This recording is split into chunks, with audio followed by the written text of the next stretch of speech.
एकच तारी द्या मज आणून आणून फुंकीन जी मी. आमच्याकडे केबलच नव्हतं खूप वर्ष. म्हणजे तू आमच्याकडे दामिनी पेनाची नीब वगैरे टायटल ट्रॅक मध्ये दामिनी, ओ चाचा चौधरी, चाचा चौधरी, साबू ना.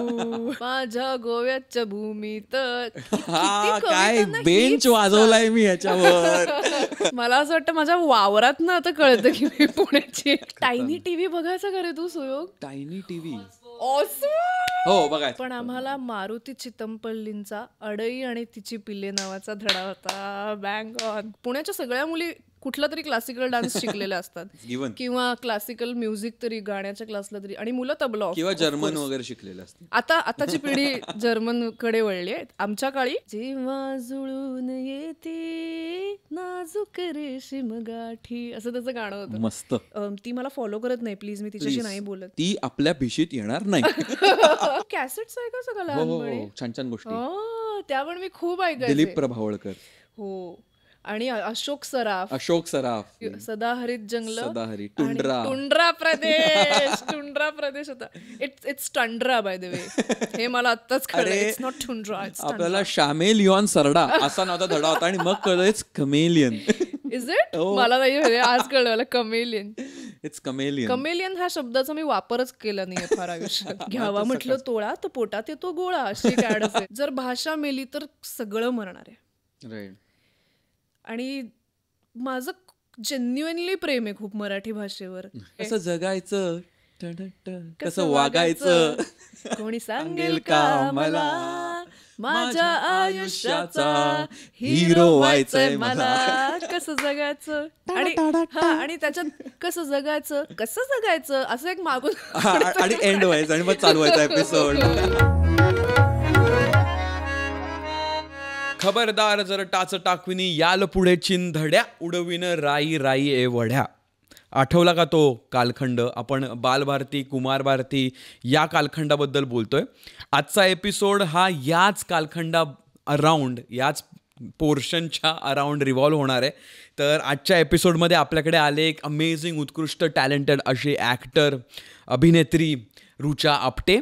आणि तिच्याबरोबर आम्ही बऱ्याच वेगवेगळ्या गप्पा मारल्यात. पण त्याचा जो फोकस आणि हायलाईट, जो मेन म्हणजे असा जीवाला असा भिडणारा जो पोर्शन जीवाला भिडणाराचा जो भाग होता पूर्ण संभाषणाचा, कॉन्व्हर्सेशनचा, तो होता हा पूर्ण बालभारती आणि कुमार भारती मराठीचे धडे, इंग्लिशचे धडे काहीच आहे, पण मराठीचे धडे, त्याच्या जुन्या आठवणींच्या गल्लीबोळातनं आम्ही फिरलोय. तर त्यामुळे मला तर खूप मजा आली. त्याचबरोबर आम्ही अर्थातच रुचाच्या ॲक्टिंग करिअरबद्दल ही गप्पा मारल्यात. तिच्या शालेय जीवनाच्या पल्ल्याआड कसं ॲक्टिंग तिच्या आयुष्यात आलं, काय तिने केलं, त्याच्याबद्दल आम्ही बोललोय. अलॉंग विथ दॅट सध्याची बदलती संस्कृती, कल्चर, पिढी, यंग जनरेशन, त्यांचे इन्फ्लुएन्सेस, त्यांच्या लाईफस्टाईल्सबद्दलही आम्ही काही कॉन्व्हर्सेशन्स केलेत. अलार्मिंग आहे की नाही आहे, काय प्रॉब्लेम्स आहेत किंवा काय चॅलेंजेस आहेत सध्याच्या जगात, मराठी भाषेबद्दल काय चालू आहे ह्याच्याबद्दलही आम्ही गप्पा मारल्यात. त्याचबरोबर रुचाने व्हॅल्यू सिस्टम्स कशा असल्या पाहिजेत ह्या जगात वावरताना ह्याच्याबद्दलही खूप चांगलं असं एक कॉन्व्हर्सेशन ह्या आपल्या पॉडकास्टवर केलं आहे. तर एवढं बोलून मी इथेच थांबतो आणि आजच्या या अमेझिंग वायफळच्या एपिसोडची सुरुवात करतो. Let's go. कसं वाटतंय तुला? How are you feeling right now? थोडंसं मला नर्वसनेस आलाय, कारण काय माहिती का, मला खरं तर मी ऍक्टर आहे, मला स्टेज फ्राईट नाही आहे, पण जेव्हा डायलॉग असतात तेव्हा नाही भीती वाटत. आज मला काहीच सांगितलेलं नाहीये, काय तोंडी परीक्षेत काय विचारणार आहे, कुठले प्रश्न लिहिलेत, कुठल्या कविता म्हणायच्या, विषय काय ते पण माहिती नाही. But how was your day today? कसा होता आजचा दिवस? मस्त. कालची माझी झोप खूप चांगली झाली, त्यामुळे आजचा दिवस खूप चांगला चालू झाला. सकाळी थालीपीठ वगैरे केलं मी ब्रेकफास्टला. अरे वा. आणि हो, मग आज सारखे मला आईचे मेसेज येतात, आज रामनवमी आहे, आज काहीतरी हे नॉनव्हेज वगैरे खाऊ नकोस असे आले. मग त्याच्यावरती हो असं मी म्हणाले. आणि मेट्रोने मी आले पहिल्यांदा, या नवीन मेट्रोने अंधेरीपर्यंत, आणि खूपच भारी वाटलं यार मला. कमाल. म्हणजे ट्रेनने नको जायला एक तर माझ्या घरापासून अर्धा तास वॉक आहे स्टेशनपर्यंत, आणि मेट्रो स्टेशन असं 2 मिनिटावर आहे. आणि ह्या नवीन मेट्रोमध्ये बसले होते, की एवढं हायटेक केलंय अरे नवीन मेट्रो. पुण्यातल्या अजून बसले नाहीये मी या लाईन मध्ये आज पहिल्यांदा ट्रॅव्हल केलं. आणि ऍट सम पॉइंट ती मेट्रो नियरली अशी 5-6 मजल्याच्या हाईट वरनं जाते. आणि सगळं एवढं छोटं छोटं दिसतंच फार. पण एवढं वरती जात नाही आपण जाताना, असं वाटतं तरी. म्हणजे हो, आणि त्याच्या वरतून पण अजून एक लाईन आहे. इट्स क्रेझी क्रेझी क्रेझी आहे खरंच. कारण आम्ही मागच्या वेळी ट्रॅव्हल करतो तेव्हा मी मजले मोजले होते आणि we were at 6th story. हा, how does that happen? Crazy. Because we don't climb that much. हो.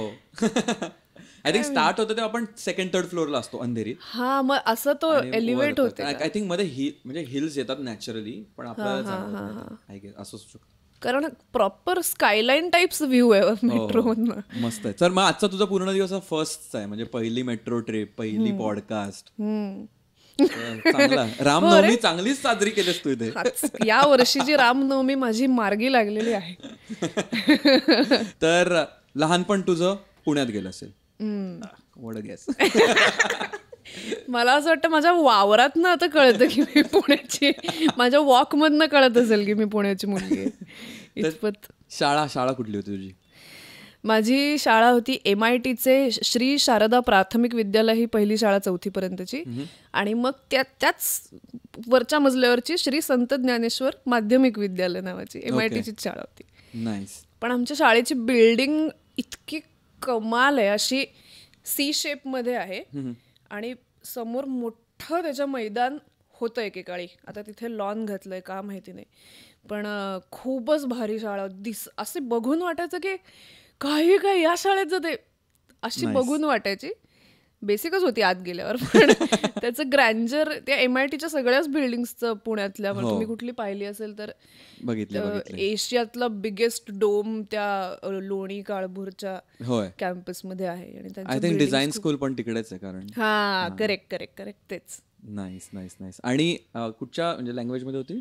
मराठी ना. 7वी नंतर सेम इंग्लिश, 8वी 9वी 10वी. आणि आय थिंक आपला पोर्शन पण सेमच असेल. हो, क्रेझी. हो, बालभारती. मराठी हो, Marathi medium, same English from 6वी.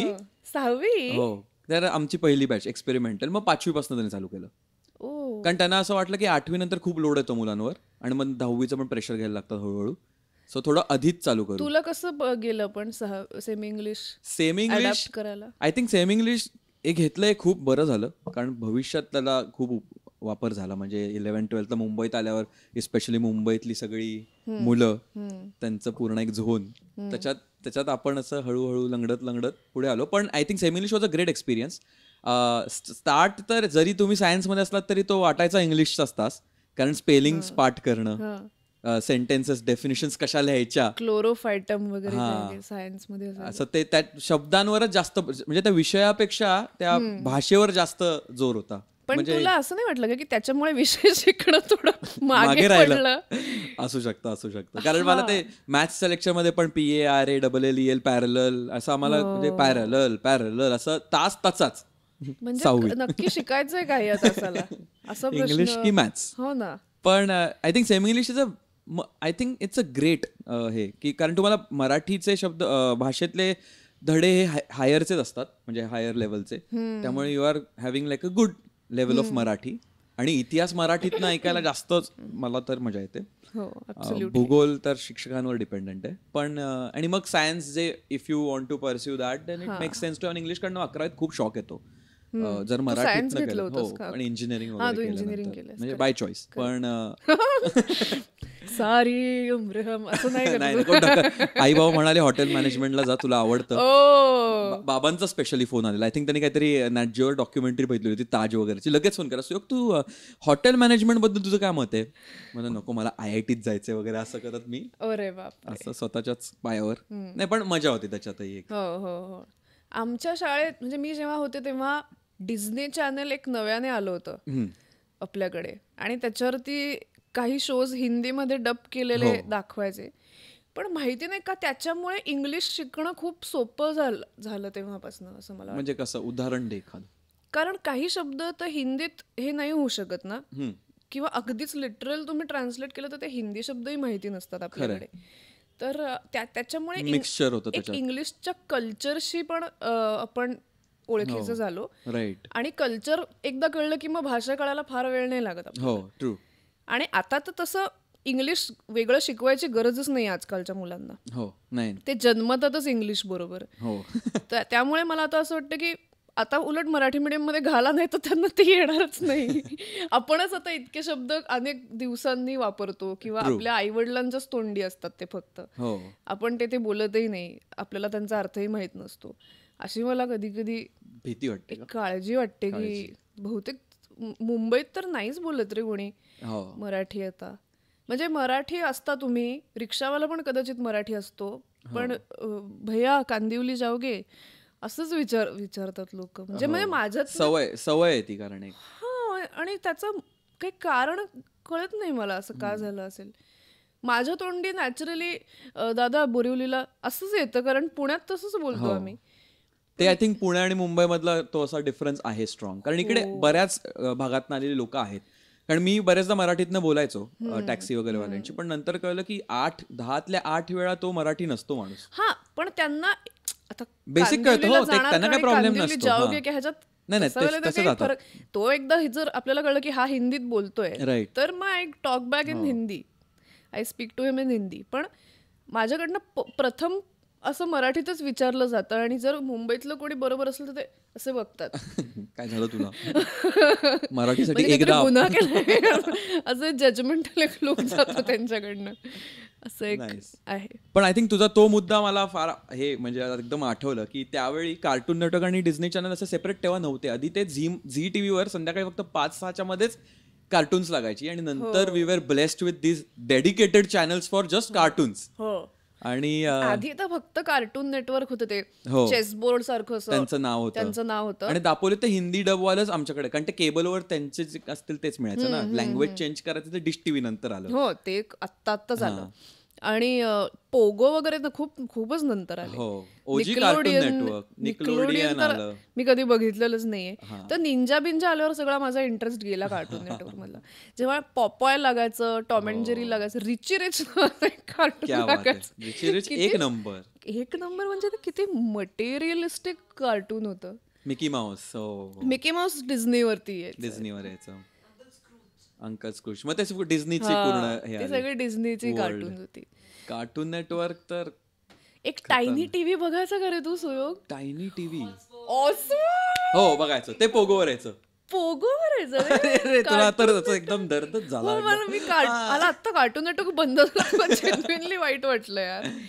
I think Oswald was on Pogo असेल. ते टायनी टीव्ही सगळंच एकाच चॅनलवर यायचं. Noddy, पिंगू, Oswald, Bob the builder असायची ती कार्टून्स यार. शिनचॅन पण मी खूप एन्जॉय केलं यार, खूप enjoy. Somehow Prachi is also saying +1, पण समहाऊ मला तो फार अनॉइंग वाटायचा. म्हणजे मे बी पण मला असं राग यायचा मला असं की का करतोय तसं. हो, तसं हिंदी आवाज होता तो खूपच चांगला त्यांनी केला होता. हो, त्या हिनेच केला होता ना, तिनेच केला होता का, मेघना एरंडेने?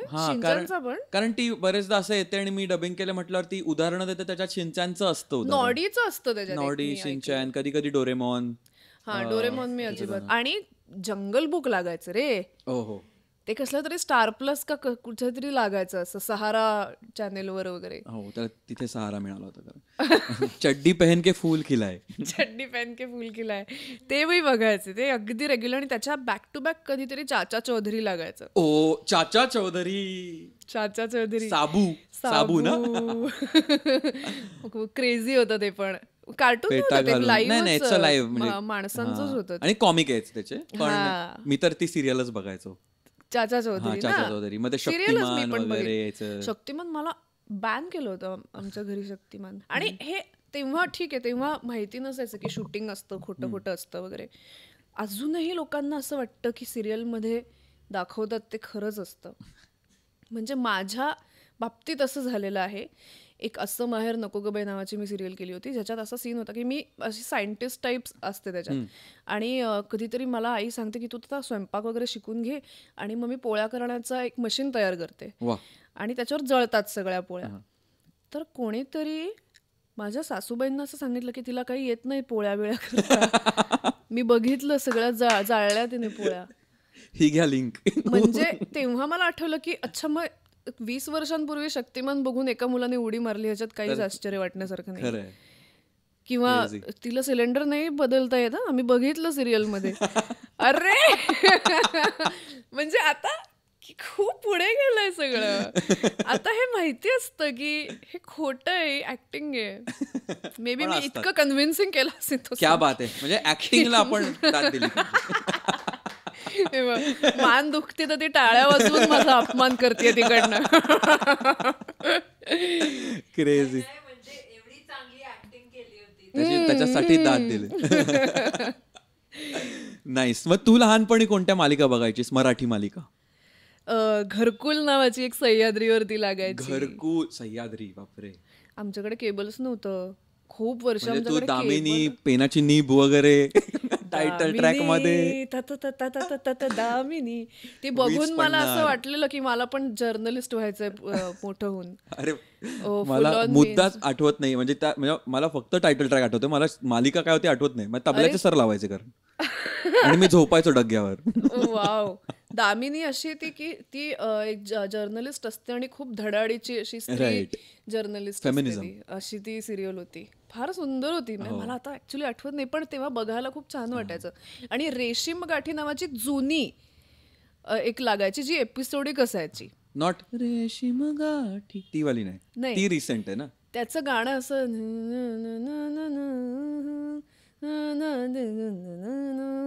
जेव्हा जुळून येते नाजूक रेशीम गाठी, असं त्याचं गाणं होतं. मस्त.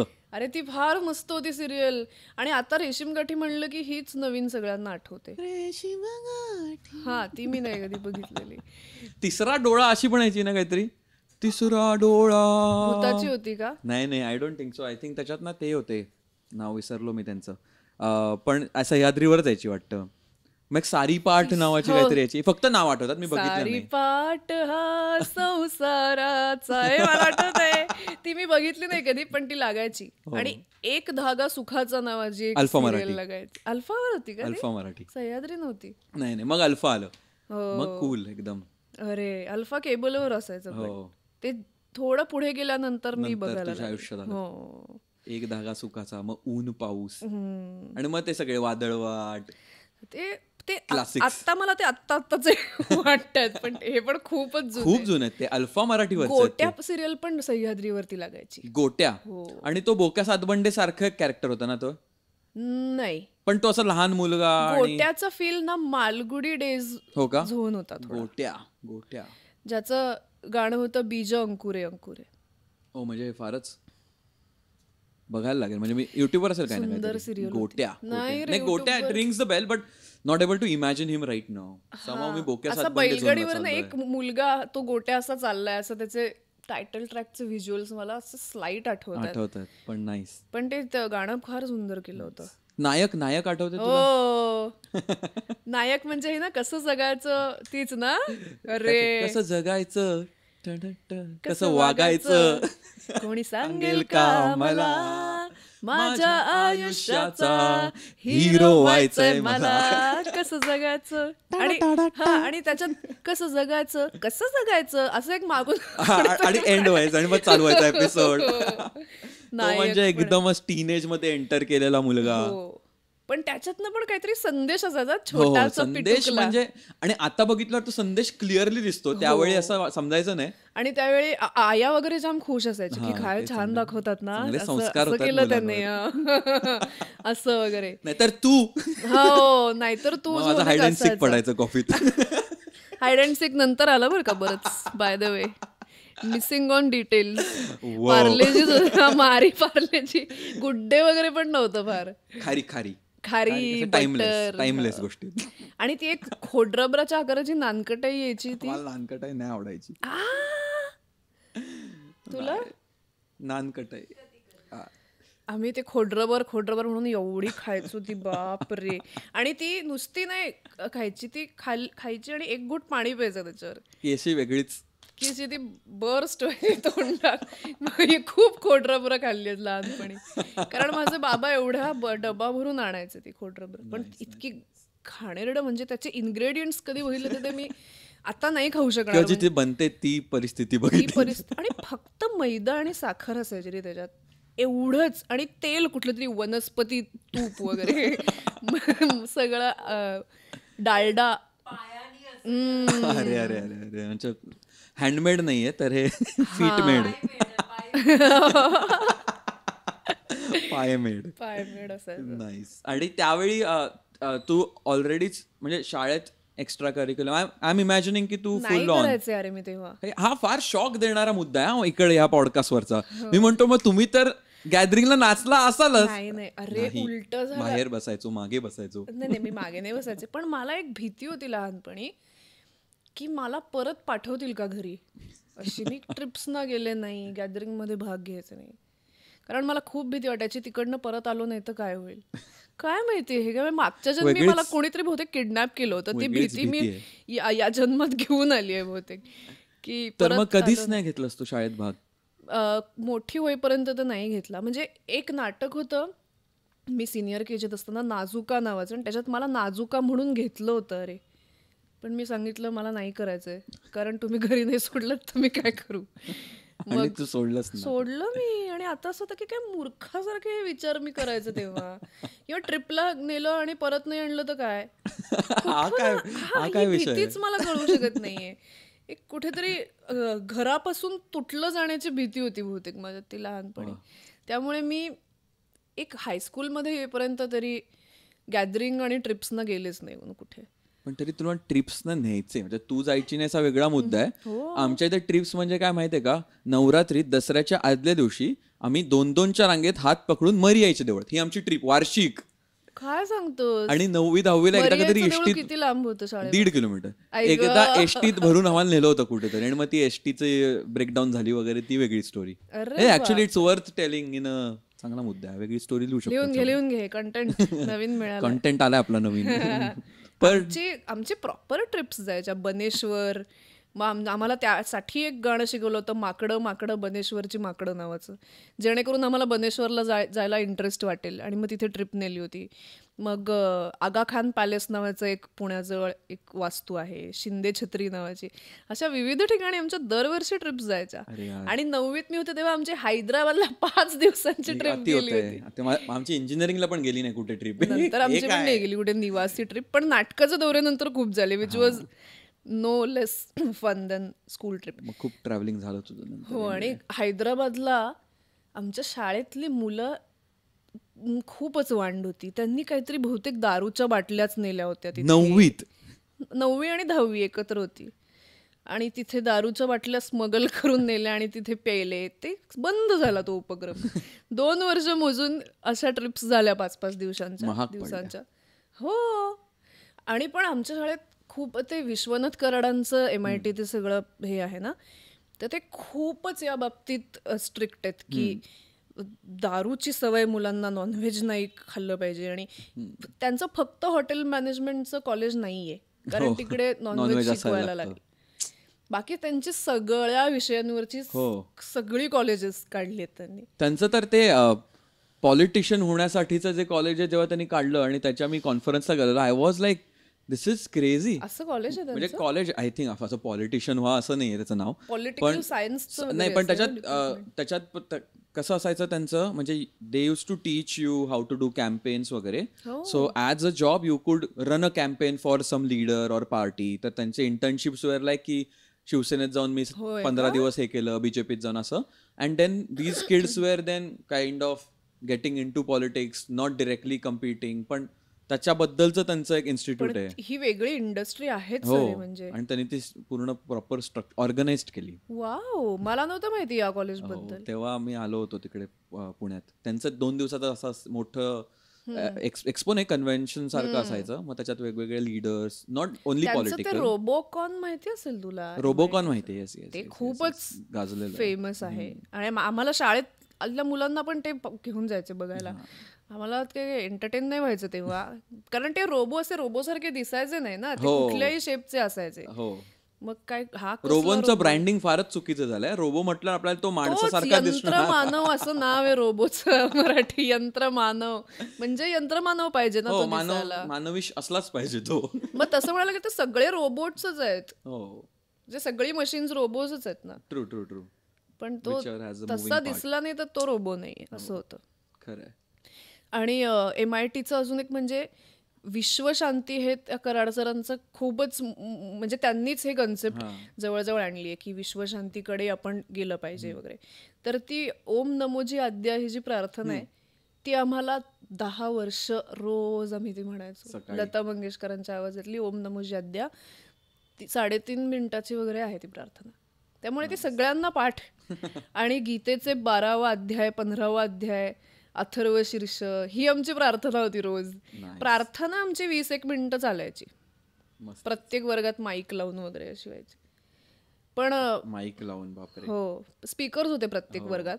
आणि शेवटी पसायदान, ते स्लोवालं पसायदान असायचं. तेव्हा पेशन्सची म्हणजे परिसीमा व्हायची की हे संपतच नाहीये. कारण ते त्याची सुरुवात काय पसायदान काहीतरी काहीतरी काहीतरी सुरुवात, आणि त्याला लागून टनटन टनटन ती घंटा व्हायची.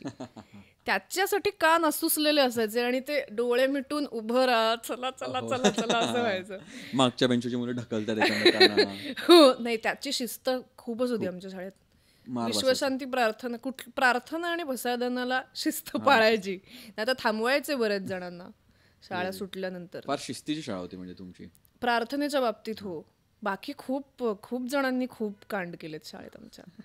आम्ही तासाला बसायला लागू नये म्हणून, म्हणजे मी त्याच्यातली एक होते, तासाला बसायला लागू नये म्हणून फोक डान्सच्या ह्याच्यात भाग घ्यायचा आणि थ्रोबॉलमध्ये भाग घ्यायचा. ती मधल्या सुट्टीच्या आधी फोक डान्सची प्रॅक्टिस असायची, स्ट्रॅटेजिकली पिक्ड ऍक्टिव्हिटी, नंतर थ्रोबॉलची प्रॅक्टिस असायची. मग त्या तासाला नाही बसलं तरी चालायचं इन दॅट केस. आणि त्या डान्समध्ये मी काय शिकले नाही का भरत. पुण्याच्या सगळ्या मुली कुठला तरी क्लासिकल डान्स शिकलेल्या असतात किंवा क्लासिकल म्युझिक तरी, गाण्याच्या क्लासला तरी, आणि मुलं तबला किंवा जर्मन वगैरे शिकलेलं असतं. आताची पिढी जर्मन कडे वळली आहे. आमच्या काळी शास्त्रीय संगीत असा तो झोन होता. आणि त्याच्यामुळे ती एक ग्रेस येते रे बॉडीमध्ये, आणि ती नव्हती माझ्या बॉडीमध्ये.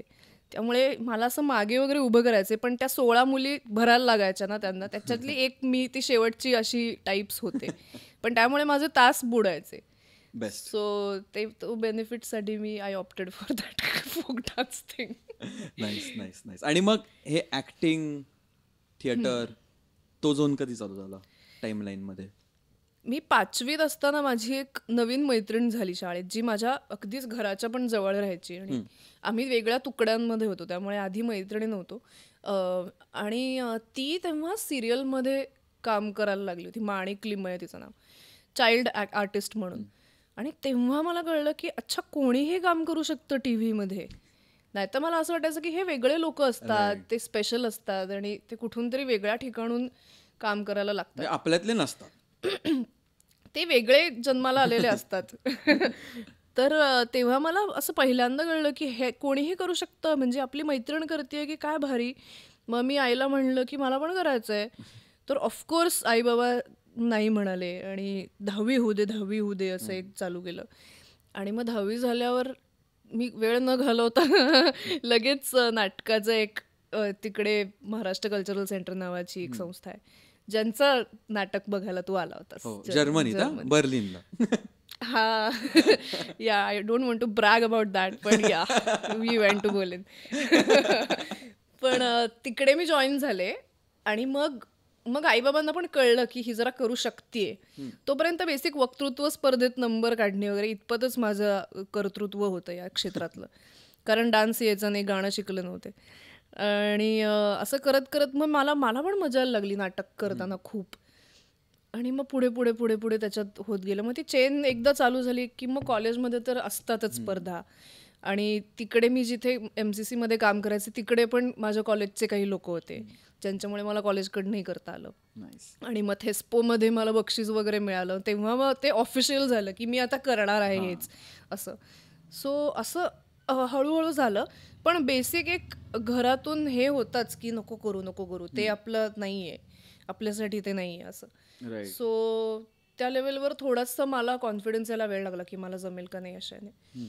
पण एकदा झालं चालू ते. अजूनही मी असं नाही म्हणणार की आता सेट आहे वगैरे, पण तो एक कॉलेजचा आणि प्रायोगिक नाटकाचा स्टार्ट मिळाला हे फार बरं झालं पुढे स्क्रीनवर काम करण्याच्या दृष्टीने. पण असं मला ते, कारण बेसिक कॉन्फिडन्स बिल्डिंग जे असतं ना ते तुमचं नाटकामध्ये होतं. राईट.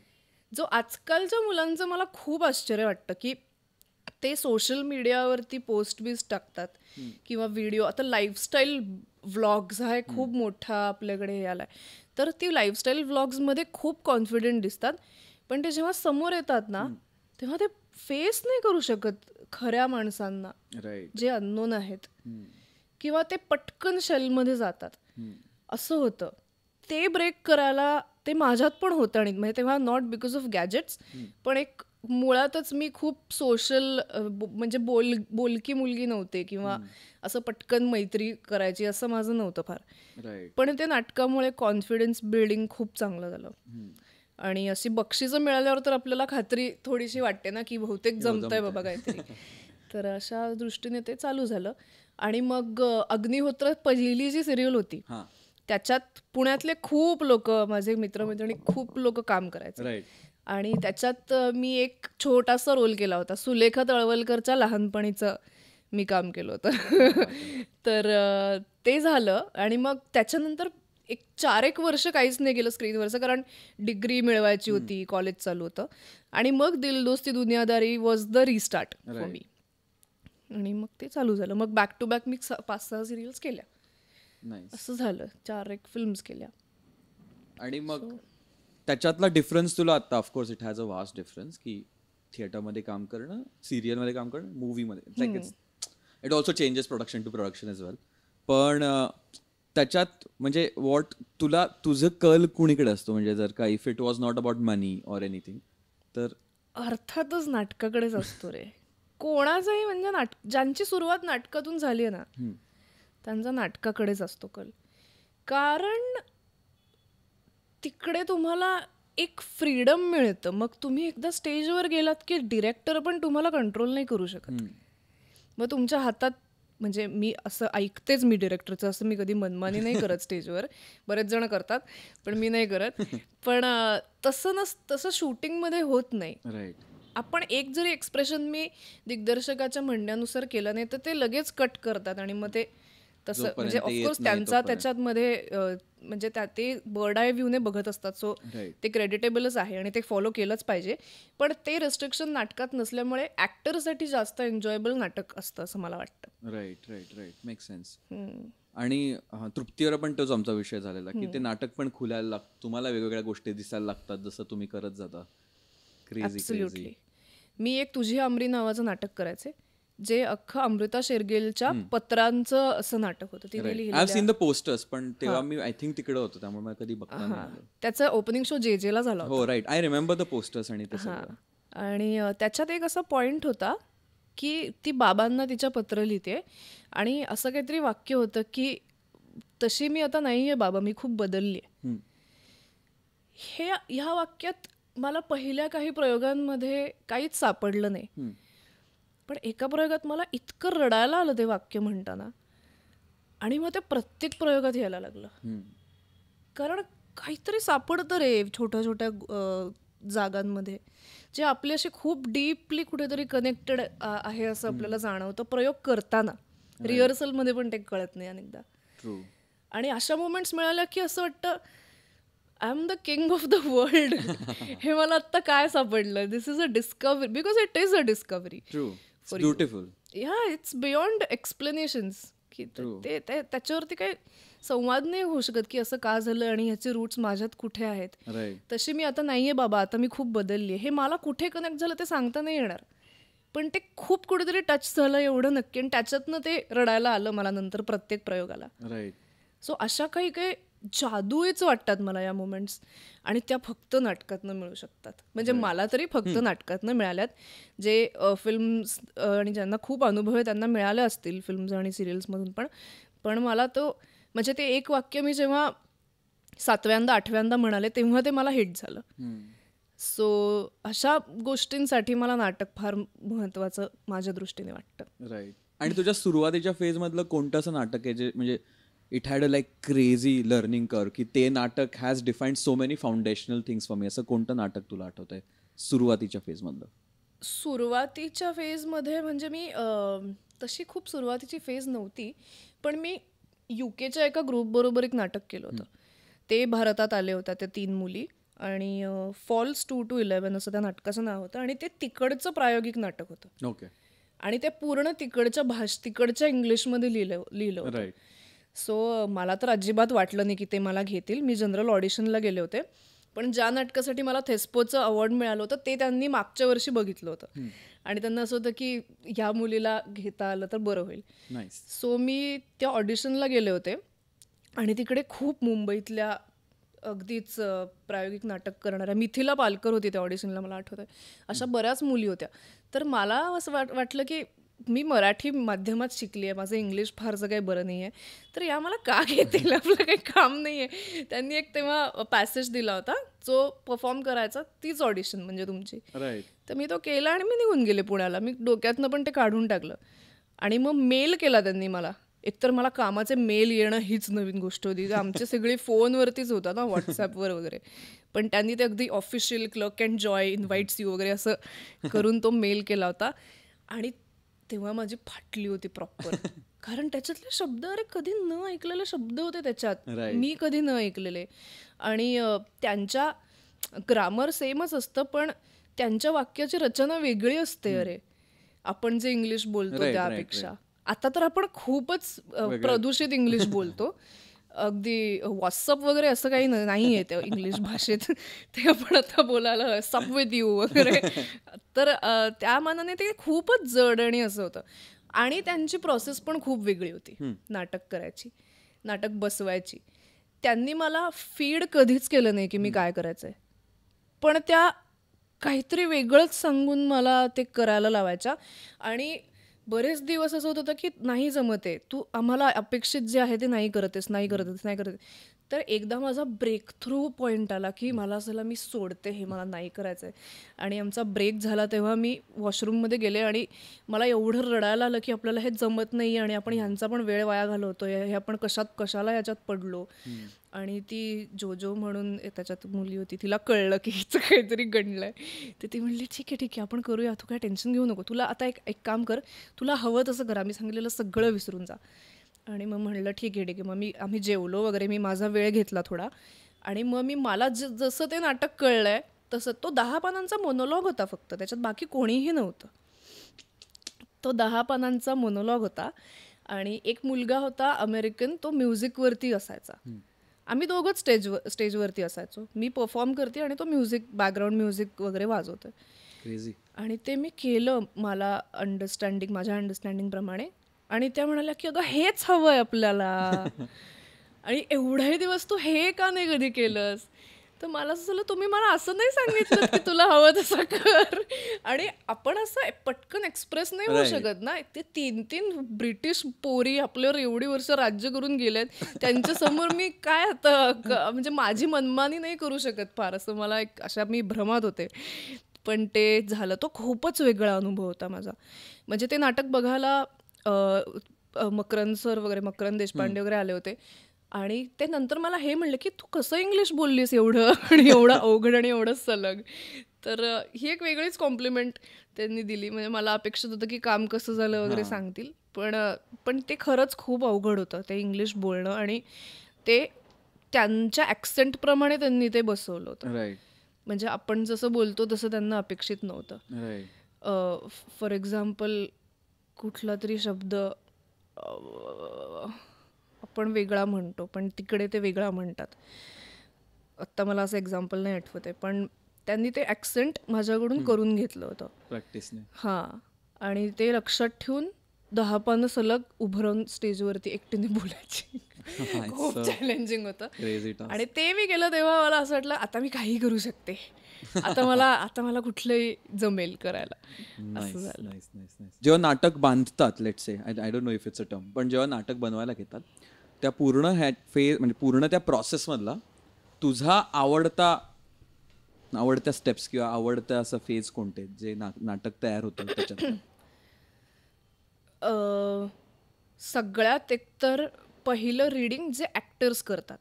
पहिलं रीडिंग हे लेखक करतो युजली, पण ते जे रीडिंग असतं जे ॲक्टर्स ऑन देअर ओन करतात ते एकतर मला खूप आवडतं की कारण तेव्हा काही मनात वेगळं नसतं आपल्या. की दिग्दर्शक काय सांगणार आहे, हे कॅरेक्टर कसं आहे. आपल्याला जसं ते समजलंय तसं आपण ते वाचायला जातो आणि तिथपासनं ते शेप घ्यायला सुरुवात होते. तो मातीचा गोळा, त्याच्यावर नंतर मग ते कार्विंग वगैरे करतात, त्याला शेप देतात. पण ती बेसिक फेज मला आवडते जेव्हा ऍक्टर्स आपापल्या मनाने वाचतात आणि त्याच्यानंतर ड्रेस रिहर्सल्स की सगळं टेक्निकल चालू असतं, एकीकडे म्युझिक येत असतं, कॉस्ट्युम्स असतात, फक्त प्रेक्षक नसतात, बाकी सगळं असतं. तो एक दिवस. आणि तेव्हा असं पण एक हुरहुर पण असते की आता संपली यार ही प्रोसेस नाटकाची, आता ही प्रोसेस नाही परत होणार, आता प्रयोग होतील, पण ते शोधणं संपलं आता, किंवा ते शोधायला दिग्दर्शकाने मदत करणं संपलं, आता आपल्याकडे आहे सगळं. सो प्रोसेस फार मस्त असते नाटकाची. म्हणजे ती जेव्हा चालू असते तेव्हा असं काहीच वाटत नाही की आपण काहीच मजा करत नाही होत यार, आपण बाहेरचं खात नाही होत, आपण ट्रिपला जात नाही होत किंवा असं काही. It is some kind of soul searching, मला असं वाटतं प्रोसेस. It's very interesting. आणि एवढी लोक त्याच्यात इन्व्हॉल्ड असतात, so there is a chemistry. Yeah, आणि कोणाशी तुमची बिल्ड होईल, कोणाशी वाकडत जाईल, ते काहीच तुम्हाला माहिती नसतं. आणि काय काय दिग्दर्शक एवढे हुशार असतात की ते त्यांना हवं त्या लोकांची केमिस्ट्री घडवून आणतात आणि त्यांना नको त्या लोकांमध्ये वितुष्ट निर्माण करतात. असेही काही दिग्दर्शक असतात. वेगळाच तो गेमच आहे, एक ॲडिक्टिव्ह गेम आहे आणि तो थिएटर हा क्रेझी. येस. आणि ह्याच्या प्रिपरेशनसाठी ऑफ द स्टेज काही गोष्टी करतेस तू, म्हणजे पुस्तक वाचणं किंवा काही बघणं, असं काही तू करतेस ऍक्टिव्हली किंवा पॅसिव्हली? पण आता नाटकावरती आहे ते खरं तर, पण असं करायलाच लागतात या गोष्टी. आता अमृता शेरगिलच्या नाटकाच्या वेळी मी वाचलंच तिचं पुस्तक, कारण ती व्यक्तिरेखाच करायची होती ना. आणि ती ॲज अ ह्युमन ती अशी सनकी होती जरा बाई, ती अशी सरळ साधी नव्हती. आता कलाकार लोक जसं टॉपचे कलाकार असतात ना, जे थोडे त्यांची सायकी कळू नाही शकत आपल्याला, वेगळे असतात, तशी ती होती. आणि तसे पुरुष खूप बघितलेले असतात आपण, पण तशी बाई मी फार नाही बघितलेला. सो ती करताना मला डीपली विचार करायला लागला की या सिच्युएशनमध्ये कशी वागली असेल.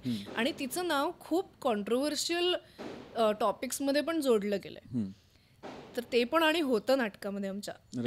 तर त्याला कसा हात घालू शकतो ते खूप मॅच्युअरली हँडल करायला लागतं. सो त्यावेळी अभ्यासच करायला लागतो. हा, तर आता हे ढोल पथक आणि हे सगळं आता थोडं शांत झालेलं आहे, तर आपण पुन्हा एकदा वायफळ पॉडकास्टकडे वळूया. हे नाव मला फार आवडलं, वायफळ. मजा झाली मला पण. एकतर तो शब्द तसा टिपिकल शब्द ना, काय वायफळ गप्पा मारत बसलाय, असा झोनचा आवडला मला ना. आणि त्याचं तू हे फोड पण चांगली गेलीस, वायफळ. येस, शब्द चमत्कृत्या. या, दॅट काइंड ऑफ स्टफ. अरे तुला हे विचारायचं राहिलं मला, तुला मराठीत आवडायचे धडे? प्रचंड आवडायचं मला. मराठी माझा अत्यंत आवडता विषय होता, कारण चौथीत तुला पण असेल ती झुळूक नावाची कविता होती, ती आठवते मला. पानं होती आणि त्याच्या बाजूला चित्रात काढलेली, आय गेस ते आठवतंय मला. वाटतं ते सानुली मंद झुळूक मी व्हावे, ही जी कविता होती ती माझ्या आजीलाही होती तिच्या लहानपणी. अरे बापरे. तेव्हा मला एवढी मज्जा वाटलेली की हे काही म्हणजे आपण तेच शिकतोय जे आई शिकली, आजी शिकली, तिची आई शिकली असेल असं. आणि ते फक्त मराठीच्या पुस्तकात व्हायचं. वाटते सानुली मंद झुळूक मी व्हावे, घेईल ओढ मन तिकडे स्वैर झुकावे. फोर्थ. झुळूक इंग्लिश मिडियमला पण होती, त्यांना थोडी नंतर असेल एक हायस्कूल मध्ये. हो हा, पण तुमचं मराठी आणि आमचं मराठी वेगळं होतं, पण मे बी तुम्हाला 6वी 7वीत आली असेल. त्यांना नंतर, तिला आत्ता आठवते म्हणजे तिला हायस्कूल मध्ये. अरे नाईस. नो, म्हणजे तुला माहितीये, क्रेझी, क्या बात आहे. म्हणजे आजी, आई, ही आणि मी, प्राची म्हणजे माझे आई वडील तर आलेच त्या पोर्शन मध्ये. ऑफकोर्स. तशी तुतारी होती जी 2-3 वेळा आलेली आपल्याला, एक तुतारी द्या मज आणून फुंकीन जी मी. आणि ही चाल पण किती ठरलेली, माझ्या गोव्याच्या भूमीत. काय बेंच वाजवलाय मी ह्याच्यावर.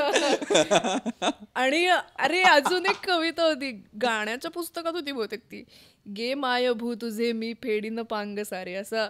तुला चांगलंच आठवतंय. कविता आठवतात आठवतात यार शाळेतल्या धडे पण आठवतात. दमडी नावाचा धडा आठवतो तुला? हो, धडे मला कॉन्टेंट नाही आठवते पण धडा आठवतो. दमडी होता एवढं आठवतं. मला पण कॉन्टेंट नाही आठवते, पण ते जे गे मायाभू तुझे मी होती, तर तेव्हा गे हा शब्द काहीतरी ह्याचा अर्थ अश्लील आहे असं आमच्या शाळेतल्या मुलांना कळलं होतं. तर ते कविता अशी म्हणायचे, गे मायभूत. त्यांना काय त्याच्यात मजा यायची माहिती नाही, पण अशी ते त्यांना एवढंच माहिती होतं की ह्याचा काहीतरी अर्थ वेगळा काहीतरी आहे, तर ते त्याची मजा घ्यायचे आणि आम्हाला कळायचं नाही असं का गातात. असे खूप अशा मुलं मुली खूप असायचं आमच्या, म्हणजे कळायचंच नाही मुलं कुठल्या तरी गोष्टीबद्दल असे का रिॲक्ट होत आहेत. ते मुलींना अनेकदा अरे आमच्या शाळेतली मुलं अशा मॅडम लाईनीतनं फेऱ्या मारायच्या ना, आणि तो त्यांचा पांढरा कोट घातलेला असायचा, त्या कोटाला शाई पेन लावून ठेवायची रे, आणि तो ब्लॉट असा त्याचा मोठा मोठा होत जायचा. हे मी बघितलेलं आहे. आणि आम्हाला ते कळायचं नाही त्यांना, ऑफकोर्स त्यांची पाठ असायची, पण मागनं केस चोडायचे वगैरे मॅडमचे. हो बापरे. हो, मुलांच्या अंगात ही डेअरिंग फार असते यार. आम्ही शिक्षकांपर्यंत म्हणजे एखाद दोन नावावरनं चिडवलं असेल, पण अरे हे काहीच नाही. क्षितिजच्या शाळेतली मुलं ह्याच्यापेक्षा खूप काय काय करायची. तो कधी आला तर तू त्याला विचार. आणि म्हणजे मुलांची कंप्लेंट सांगण्यासाठी त्यांच्या पालकांना बोलायचे, त्या पालकांचा ग्रुप झाला, त्यांचा काहीतरी भिशी ग्रुप तयार झाला या कंप्लेंट्स. भिशी ग्रुप हे माझ्या आईचा पण आहे. हा शब्द मी ह्या पॉडकास्टवर येण्यासाठी खूप दिवस थांबलो होतो. म्हटलं कोणीच भिशी बद्दल का नाही बोलत आहे. माझ्या शाळेत माझ्या बॅचच्या अनेक मुलांना त्यांच्या आया सोडायला यायच्या शाळेत, राईट, आणि त्यांचा भिशी ग्रुप तयार झालाय जो अजूनही टिकून आहे. आता त्यांना काही ना नातवंड वगैरे झाली आहे भिशी ग्रुप मधल्या बायकांना, पण भिशी ग्रुप. हो हो. आणि माझा पण एक आत्तापर्यंत होता भिशी ग्रुप. म्हणजे आम्ही भिशी एकच वर्ष लावली, पण तो ग्रुप असून आता आम्ही तर 31st ला सगळे ते भेटतो. आणि पण त्याचं नाव भिशी ग्रुपच आहे. व्हॉट्सअपवर पण त्याचं नाव भिशी ग्रुपच आहे. भिशी ग्रुप. मग भिशी ग्रुप मधल्या त्या 3-4 अगदी क्लोज असतील त्यांचा 4 चौघी नावाचा एक ग्रुप. हो रे, हे मला म्हणजे हे मी अजून एवढं डीप घुसले नाहीये. आईचं कोण आहे तो 4 चौघींचा ते नाही माहित मला, पण असं त्याच्यातला असतो त्याच्यात एक कोर ग्रुप असतो. आणि या फंक्शनला मी हिलाच बोलवते, बाकीच्या नाही, तू कोणाला बोलू नकोस. त्या मीनाला नको हा बोलवूस, माहितीये ना परवा तिने काय केलं. अगदी अगदी नेहमी अजयच्या बद्दलच सांगत बसते ती. आम्हाला काय प्रॉब्लेम्स कमी आहेत का. पण हा भिशी ग्रुप जेव्हा घरी जमतो तेव्हा अख्खी बिल्डिंग दुमदुमते आमची. इतका त्यांचा आवाज. तर खूप मजा येते. मला पण खूप मजा येते. आपण तिकडे आजूबाजूला बसूनच लुडो वगैरे खेळायचा प्रयत्न असतो, पण पूर्ण कान इकडे. ऍब्सोल्युटली. आणि त्या मोस्टली म्हणजे आम्ही शाळेत होतो तेव्हा तर आपली मुलं हाच त्यांचा बोलण्याचा, म्हणजे आम्हीच हाच बोलण्याचा विषय असायचा. त्यामुळे बेडरूम मध्ये बसून अनेकदा मी पण ऐकल्यात भिशीच्या गप्पा. वेगळं येते. खूप ट्रिप केले मी तर. आणि भिशी असल्यावर मुलं मग कोऑर्डिनेट करणार की आहात ना तुम्ही, क्लासेस वगैरे नाही आहेत ना.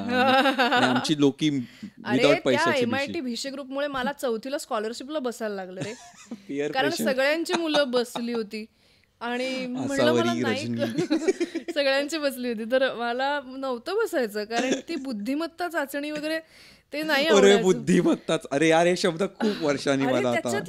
मॅकमिलनची पुस्तकं कशी असायची बुद्धिमत्ता चाचणी. त्याची गणितच अशी असायची, चांदणी चांदणी 2 चांदणी बरोबर काय हे बघून चक्कर येऊ शकते कोणाला. आणि मी गेले, रॅन्डम टिक मार्क्स केले आणि बाहेर आले होते. आणि त्याच्या मॉक टेस्ट साठी ना फेमस एक पुस्तक असायचं आमच्याकडे दापोलीला 4थी आणि 7वी दोन्हीसाठी, वाना दांडेकर. हो का. भाग 1, भाग 2, भाग 3. आणि एकदा वाना दांडेकर स्वतः शाळेत आले, एकदम असे म्हातारे गृहस्थ खुर्चीत बसलेले, लाकडी जुन्या खुर्चीत ते असे अगदी बसून माईकवरनं आम्हाला सांगत होते. मी बोललो हा ओजी माणूस आपल्या समोर कसा आला, वाना दांडेकर. आणि आपल्या डोक्यात असं असतं वाना दांडेकर यायला एवढे आपल्याला प्रश्न, असा खडूस माणूस असेल कोणतरी, आणि ते अगदी सौम्य आणि शांत स्वभावाचं. तसं मला वाटायचं ते गाईड यायचं बघ अभ्यास करायला, नवनीतचं गाईड. तर मला खूप दिवस वाटायचं नवनीत म्हणजे पुस्तक. मला खूप नंतर कळलं की लोणी म्हणजे नवनीत म्हणजे लोणी, की जे घुसळून घुसळून वर येतं, म्हणून ते पुस्तकात तसंच दिलेलं असतं ना. म्हणजे त्याचा अर्थ मला इतका आणि खूप मोठा शॉक बसला होता की नवनीत हे पुस्तक आहे, लोण्याचा काय संबंध. पण ती किती असोसिएशन आपली डीप ती बसलेली असतात. म्हणजे कॅसिओ म्हणजे कीबोर्ड तसं, झेरॉक्स, कॅसिओ स्टँडर्डाईज सगळी. Crazy crazy crazy. हा तर धडे धडे धडे. हा धडे दमडी हा धडा तिचं मला एवढंच आठवतंय, एका झाडाखाली ती बसली असं चित्र होतं त्या धड्यात. ते चित्र तर म्हणजे मी आता रिसेंटली PDF उघडून बघितले ना जुन्या पुस्तकांचे, आहेत अवेलेबल आहेत. आणि मी चाळत होतो आणि त्यावेळी त्या चित्र जी आहेत ती आत्ता बघायला गेलं ना तर फार बेसिक आहेत, म्हणजे असं काय फार एकदम असं रेखाचित्र. हा, पण ती अशी डोक्यात बसली ना की त्याच्या बेसिसवर आपण ते वर्ल्ड क्रिएट केलंय. ऍब्सोल्युटली क्रेझी ट्रिगर्स आहेत ते. आणि एक माझी रोजनिशी नावाचा कॉमिक्स सारखा धडा होता, तो आठवतोय का तुला? अरे अरे नावं सगळी दे रिंग बेल. त्या मुलीचं अख्खं रुटीन त्याच्यात चित्रांच्या ह्याच्यात दिलेलं आहे की काय करायची उठल्यावर. ही इतके वाजता उठते, मग ती दात तुम्ही घासते. असं उठा. अल्टिमेटली तेच त्याच्यातनं त्यांना सांगत की असं पाहिजे रुटीन. पण तो एक मला धडा आठवतो. त्याच्यानंतर कविता तर खूपच आठवतात मला. संतवाणीपासून चालू हो 5 असायचे त्याच्यात एकात. आणि त्या सगळ्यात बोर वाटायचं मला काय काय फारच जुनं मराठी असायचं त्यामुळे थोडं वरतूनच जायचं मला. आणि जेव्हा त्याची गाणी ऐकली ना तेव्हा त्याच्यात रस वाटायला लागला. पहिलं तोगे काऊ कोकत आहे त्या अभंगाचं पण आमच्या शाळेतली मुलं यार मला सारखे त्यांचे किस्से. त्याच्यात असं आहे ना, उड उड रे काऊ तुझे सोन्याने मढवीन पाऊ. ती मुलं म्हणायची ये भी था. ती मुलं म्हणायची उड उड रे काऊ तुझी चड्डी पाहू. अरे यार इतकं बोलायचे यार. आणि तेव्हा मला पण खूप हसायला यायचं याच्यावरती. पण आता कळतं की आपण किती मूर्खपणा केलाय. काय लेव्हलचं हे काव्य आहेत आणि आपण काय करतोय, बुद्धी नसल्यासारखं कसं वागायचो शाळेत असताना. पण तेव्हा त्याचं इतकं मिनिंग मेकिंग व्हायचं नाही रे वर्गात. आणि ते त्या मराठीच्या शिक्षकावर सुद्धा खूप अवलंबून असायचं. खूपच अवलंबून असायचं. मला सर्वात बोल सर्कस नावाचा पण एक धडा होता, ज्याच्यात ते डोंबारी असतात आणि ते असे गावोगाव हिंडत असतात. आणि त्याच्यात असं लिहिलं होतं की त्यांच्याकडे खूप मोजकी भांडी असतात, ज्याच्यात एक जर्मनचं पातेलं. आणि मला असं वाटलेलं जर्मनचं पातेलं म्हणजे भारी असणार. तर आई म्हणली की जर्मन म्हणजे अल्युमिनियम सारखंच असतं, ते अत्यंत बेसिक भांड असतं, ते जर्मनीतलं नसतं. ते जर्मन हा एक प्रकार आहे धातूचा वगैरे, असं मला तेव्हा गैरसमज झाला होता. Nice nice nice. मला सर्वात मनावर कोरला गेलेला धडा म्हणजे निसटलेले क्षण. हा आय थिंक 10वीला होता आपल्याला. आणि त्याच्यात तो साऊथच्या एका अभयारण्यात राहतो आणि धडा is one part of that book. आणि त्याच्यात निसटलेले क्षण का तर त्याच्याकडे कॅमेरा असतो, तो रोज फिरायला जातो आणि एक दिवस तो कॅमेरा नेत नाही का नेतो आणि त्याचं टायमिंग चुकतं आणि वाघाचा फोटो येत नाही. तर तो धडा असा होता की निसटलेले क्षणच खूप महत्वाचे असतात आणि सगळं आपण कॅप्चर करायला जातो, but it really is about what you see. हा धडा तुला 10वीत असताना होता? हो. केवढा कंटेम्पररी आहे हा धडा. आणि ते अख्खं पुस्तक एका रानवेड्याची शोधयात्रा हे पुस्तकाचं नाव आहे. हो का, मला आठवत नाही. आणि कदाचित आपला पोर्शन 10चा वेगळा असू शकतो, पण ते असं मी ते पुस्तक 4 वेळा वाचले. मी अजून पण दापोलीला गेल्यावर तो झोनच वेगळा आहे. म्हणजे तो शाळेत चांगला नसतो, म्हणजे अभ्यासात एवढा हुशार नसतो. मग काय करायचं म्हणून तो कॉलेजला वगैरे काय त्याला यश येत नाही आणि म्हणून मग तो ह्या अभयारण्यातल्या एका प्रोजेक्टसाठी जातो. तर तिकडे काम असतं नोंदी करून घेणं, प्राण्यांची संख्या मोजणं वगैरे. आणि मग तिथल्या आदिवासी लोकांबरोबर त्याचं खूप चांगलं एक नातं बनतं. मग त्यांचं डायनामिक्स, मग त्यांची परिस्थिती कशी असते, कसे त्यांचे दिवस असतात, ते कसे जेवतात, त्यांच्याकडे किती पैसे आहेत, आणि मग ह्याची स्टोरी. आणि मग तिथल्या ॲनिमल्सना पण नावं आहेत, त्यांचं कनेक्शन, त्यांचं रिलेशनशिप, कारण you see them every day. आणि 5 त्यांचा तर खूप मस्त असा त्याचा झोन आहे त्या धड्याचा. आणि कृष्णमेघ कुंटे लेखक. मराठीत अजून एक फेमस पुस्तक आहे नर्मदे हर, नर्मदा परिक्रमा, त्यांचा मुलगा जगन्नाथ कुंटे, त्यांचा मुलगा. हा धडा नव्हता आम्हाला. पण आम्हाला मारुती चितमपल्लींचा अडई आणि तिची पिल्ले नावाचा धडा होता. Bang on. विसरलेलोच मी. त्याच्यात पण चित्र होतं की त्या अडईने अंडी घातली असं, आणि तो धडा मला इतकं लक्षात राहिला. सलीम अलींचा पण होता. त्यांचं पुस्तक पण मांडे मी सलीम अलीन लहानपणी, लहान छोटा सलीम वगैरे असं लिहिलं होतं धड्यामध्ये, कारण मी चिडवायचो एका मुलाला, छोटा सलीम. पण त्याच्यात पण त्यांचं चित्र होतं, ते कसे राहायचे असं काहीतरी त्याच्यात चित्र खूप होती. चित्र खूप असायची मराठीच्या चित्र इतिहासाच्या शीतूमध्ये पुस्तकात. होतं, शितू धडा होता. हो शितू नावाचा पण धडा होता. हो अरे यार खूप मस्त मस्त धडे होते. आणि त्याच्यातून पण एक इनडायरेक्टली काहीतरी शिकवण हो, असायची या धड्यातनं. माझ्या 2 एपिसोड पूर्वीच्या सोलो एपिसोडमध्ये ना जो आसूद वरती येतो एपिसोड, त्याच्यात मी ते साकव धड्याबद्दल म्हटलं, तो 4थीतला, आणि मी तो रिसेंटली वाचला परत. आणि मग त्याच्यात मेन टीचिंग काय होती तर शहरातली मुलांना गावातली मुलं कशी वाटतात आणि गावातल्या मुलांना शहरातली मुलं कसं वाटतात हे तरी प्रेमिस होता. आणि साकवा शब्दाचा अर्थ आणि त्याच्यातनं मग शिकायचा होता. एंडला त्यांना असं होतं की शहरातली मुलगी खूप इंटरेस्टेड होते गावातल्या लाईफस्टाईल बद्दल, आणि गावातली मुलं पण म्हणतात की आम्हाला पण तू शहराबद्दल सांग, असं म्हणजे इट्स लाईक तो साकव, तो पूल. तो पूल त्यांनी शहरी आणि असं, आणि हे त्यावेळी आपल्याला नाही समजत, पण आता बघितलं वाटतं की maybe passively sits with us ना, म्हणजे maybe we take those teaching side, I don't know. Yeah they stay with you for some reason. मराठीतल्या इंग्लिशमधले पण काय काय धडे. एक धडा होता आम्हाला इंग्लिशच्या पुस्तकात, त्याच्यातनं गेट क्रॅशर हा शब्द तेवढं एकच शिकवण्यासाठी अख्खा धडा होता त्याच्यावरती की गेट क्रॅशर म्हणजे काय, तो पण मला आठवतो. आणि एक कविता होती इंग्लिशमध्ये, There were 5 in the bed and the little one said roll over, so they all rolled over and one fell out, मग there were 4 in the bed. असं तो वजाबाकीचा कविता गणित पण त्याच्यात इंटिग्रेट. इंग्लिश खूपच सोपं होतं रे मला, म्हणलं काहीच त्याच्यात कधीच कोणालाच अवघड जात नसेल. मला इंग्लिश आठवतच नाहीये एवढं. ए अँड द चा वापर करा बरोबर, रिकाम्या जागेत ते घालायचं आर्टिकल्स. डू डज काय येतं इकडे वगैरे, इतपतच प्रश्न होते. त्यामुळे ते पण Marathi I think has taught us a lot, म्हणजे असं सबस्टन्स आहे त्याच्यात. व्हॅल्यू त्यामुळे ते फार असं क्रेझी वाटतं काय मला. माहिती काय मराठीच्या लेटेस्ट पुस्तकं मी बघितलंच नाहीत. असतील म्हणजे तसं, पण ते शिकवणार पण खूप डिपेंडेंट आहे. स्टोरी टेलर असला पाहिजे तो शिक्षक किंवा शिक्षिका, तर मजा येते. माझे भूगोलाचे सर खूप स्टोरी टेलर होते, त्यामुळे भूगोलात खूप मजा आली आम्हाला. मला पण भूगोल खूप आवडायचा विषय, ते सामुद्र धुनी वगैरे. आणि सोपं असायचं ते जरा, म्हणजे असं फार कॉम्प्लिकेटेड नाही. पठारी प्रदेश. फक्त मला हे ग्रहण वगैरे कधी कळलं नव्हतं तेव्हा. आकाशातलं काही फारसं कळायचं नाही, पण जमिनीवरचं सगळं, कोकणात उतरत्या छपराची घरे असतात वगैरे, हे सगळं लक्षात. तिकडे पाऊस जास्त असतो, मग पाणी, कुडाच्या भिंती, कुठेतरी कुडाच्या भिंती असतात, आणि गवताळ प्रदेश, खारे वारे, समुद्री सदाहरित जंगल, टुंड्रा प्रदेश होता. इट्स टंड्रा बाय द वे, हे मला आत्ताच कळलं. It's not tundra, it's Tundra. आपल्याला शामेलियॉन सरडा असा नव्हता धडा होता, आणि मग कळलं इट्स कमेलियन. Is it? मला नाही, आज कळलं मला कमेलियन.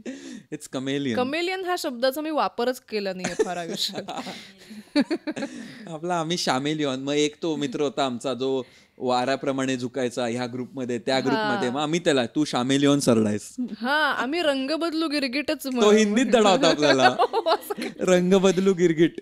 आणि एक धडा होता मुंगी बद्दल, मैं हूँ चीटी, असं त्याची पहिली ओळख. हिंदी आपल्याला सेम होतं. आमच्या मॅडम त्या शिकवताना अगदी चालीत मैं हूँ चीटी असं म्हणायचं, आणि आम्ही एवढे हसायचो की मॅडम काय म्हणतात मैं हूँ चीटी. आणि अजून एक धडा होता हिंदी, डोळ्यासमोर आल्या मॅडम मला पांढरा कोट घातलाय, ब्लॉट झालंय मागे इंक, आणि मेहू चीटी असं चष्मा म्हणायचा. आणि एक धडा होता हिंदीत, हा किस्सा आहे. त्याच्यात एक शब्द होता भडभुंजन, आणि त्याचा अर्थ असा होता भाड बुनने वाली. म्हणजे काय? तो शिकवताना पण आमच्या मॅडमने हेच सांगितलं त्याचा अर्थ, भडभुंजन, भाड बुनने वाली म्हणजे काय हे मला परीक्षेपर्यंत कळलं नाही. अजूनही मला माहिती नाही या शब्दाचा अर्थ काय, कारण तो पुस्तकात जो दिलेला असायचा तोच मॅडम शिकवताना सांगायचा, आणि तेव्हा मला हे कळलं नाही. एवढं बोलायची सोय नव्हती म्हणजे मी शाळेत असताना. खूप जजमेंटल सगळे होतील असं वाटायचं, एवढंसं येत नाही हिला असं म्हणतील असं वाटायचं. काय हो ना, किंवा कोणालाच माहिती नव्हतं. अरे भडभुंजन हा शब्द कुठे ऐकलेलाच नाहीये मी. तुला माहितीये हा शब्द? मला माहितच नाही. तुला माहितीये? म्हणजे आज तर काय मला याचा अर्थ माहिती नाही, पण तो गाठली आपण भडभुंजन. आणि तिथे म्हाताऱ्या भडबुंजांची ती काहीतरी गोष्ट होती, ती भाडबुंदेवाली, म्हणजे काय देवाला माहिती, तिचा व्यवसाय तो काहीतरी, पण I don't know the meaning still date. पण हे बालभारतीचं म्हणजे कुमार भारती, बालभारती, तिकडे माझा खूप नॉस्टॅल्जिया आहे, त्याच्यात खूप साठलाय कविता आणि धड्यांमध्ये, किंवा या सिरियलचे टायटल ट्रॅक्स.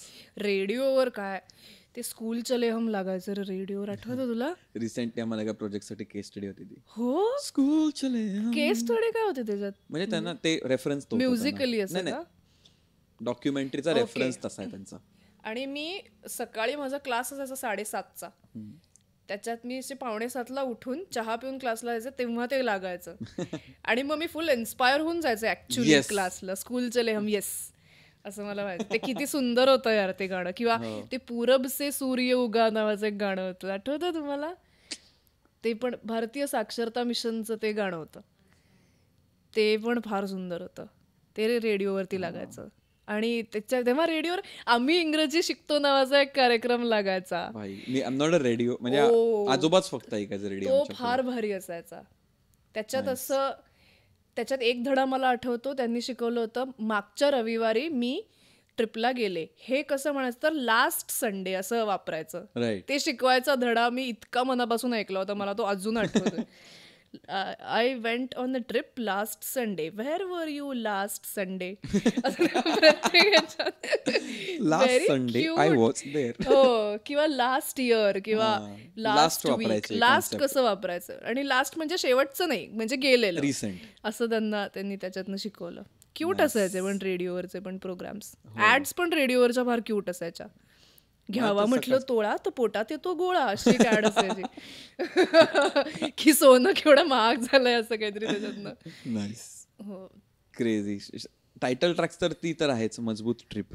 आणि तू कॅसेट्स ऐकायचं का लहानपणी? छान छान गोष्टी त्या पण मी खूप ऐकायचे. दिलीप प्रभावळकर, हो, आणि अशोक सराफ, बिरबलाची पण होती आमच्याकडे कॅसेट. हा, माझ्याकडे असे गुरु असे शिष्य नावाच्या अनेक कॅसेट्स होत्या. आणि छान छान गोष्टी तर होत्याच. त्याच्यात प्रत्येक गोष्टीच्या आधी गाणं असायचं छोटंसं, जंगलात का सौससा निकोल्हा वगैरे असं काहीतरी. मग त्या गाण्यातनं गेस करायचं की या गोष्टीत काय आहे. ती पण त्याच्यामुळे पण मी अजूनही ऑडिओ बुक्स ऐकते, म्हणजे माझा कान तो डेव्हलप झाला लहानपणापासून. तुझे पण पॉडकास्ट मी ऐकलेच जास्त. म्हणजे पॉडकास्ट ही अशी गोष्ट आहे अर्थात जी बघितलीच पाहिजे डोळ्यांनी, असं नाही.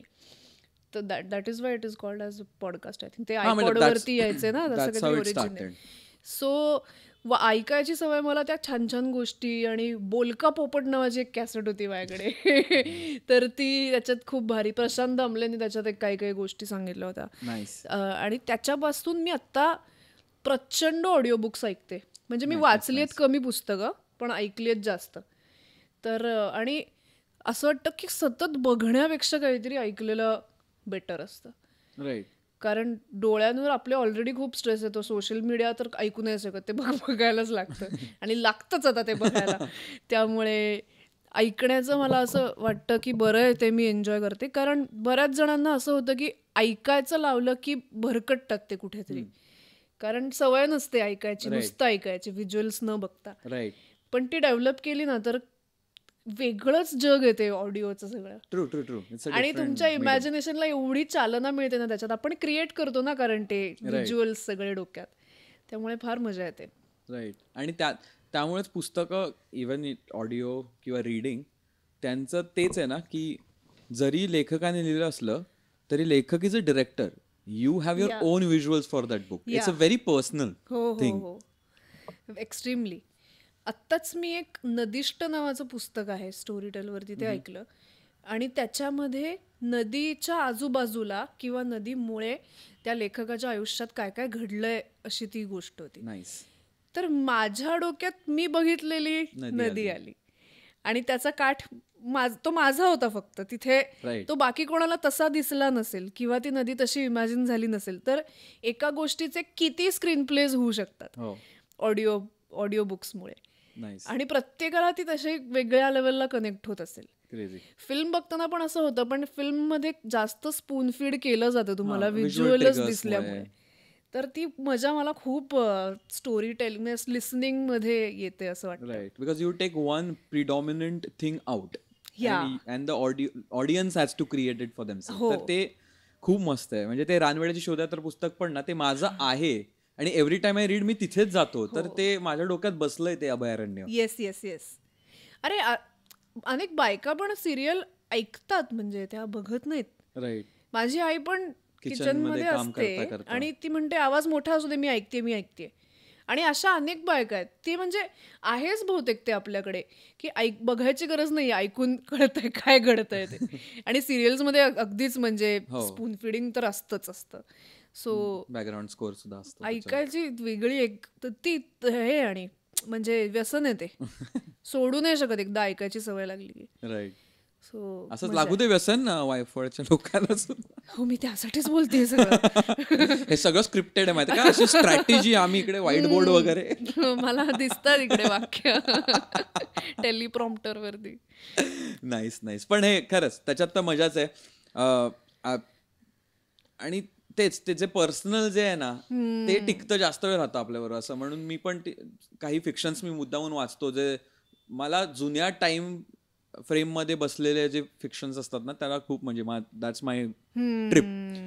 तर मग 12th-13th सेंचुरी UK मधली किंवा अशी इवन 1920s मधला कुठले युरोपियन कंट्री किंवा भारत, तर ते जे सेट होतं ना, काही माहित पण नाहीत त्या कशा गोष्टी दिसतात, पण त्या डोक्यात I start building that world. अरे एक मंतरलेले बेट का अशी काहीतरी एक ऑडिओ बुक मी ऐकलं मध्ये, ज्याच्यात न्यूयॉर्क शहर कसं वसलं ह्याचं ते वर्णन आहे. नाईस.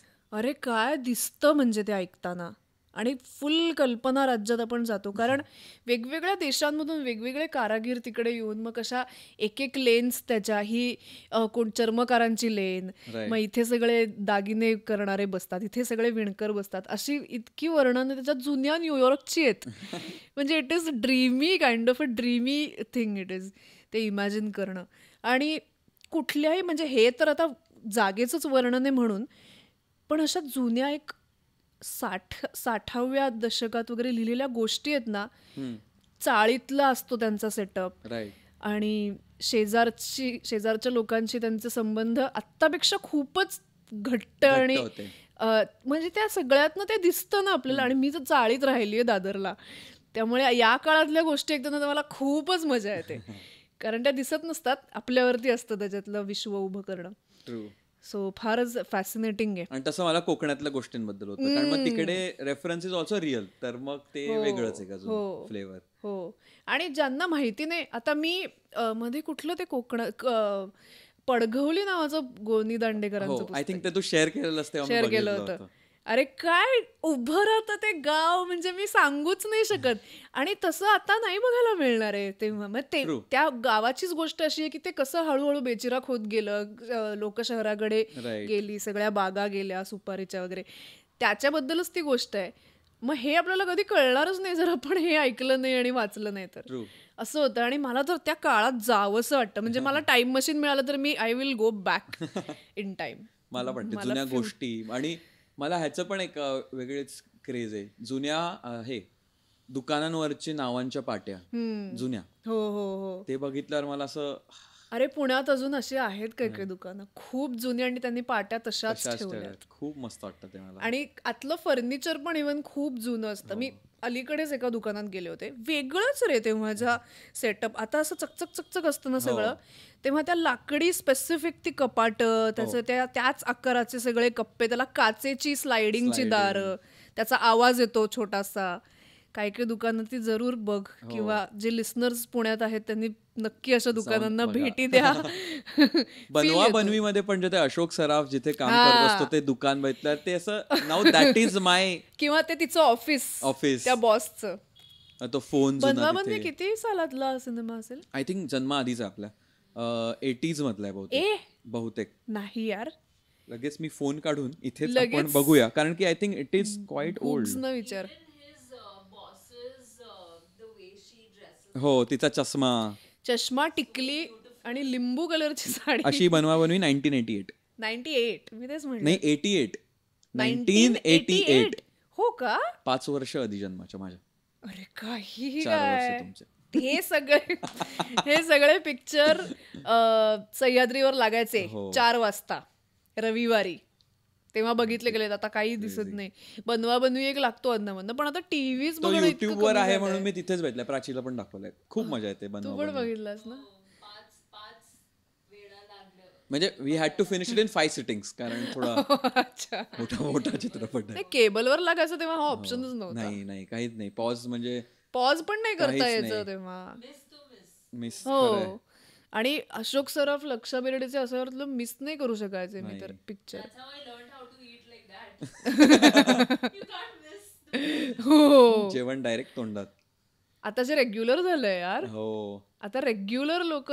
पण आपल्याला किती प्रिव्हिलेज आहे ना. आम्ही बरेचदा अरे ते वाक्य कळलं नाही की ओ थांब मी ते फ्रेम मध्ये ते पाहिलं नाही की मागे. पण मला असं वाटतं हे लागल्यात या सवयी आपल्याला, पण त्या चुकीच्या आहेत यार.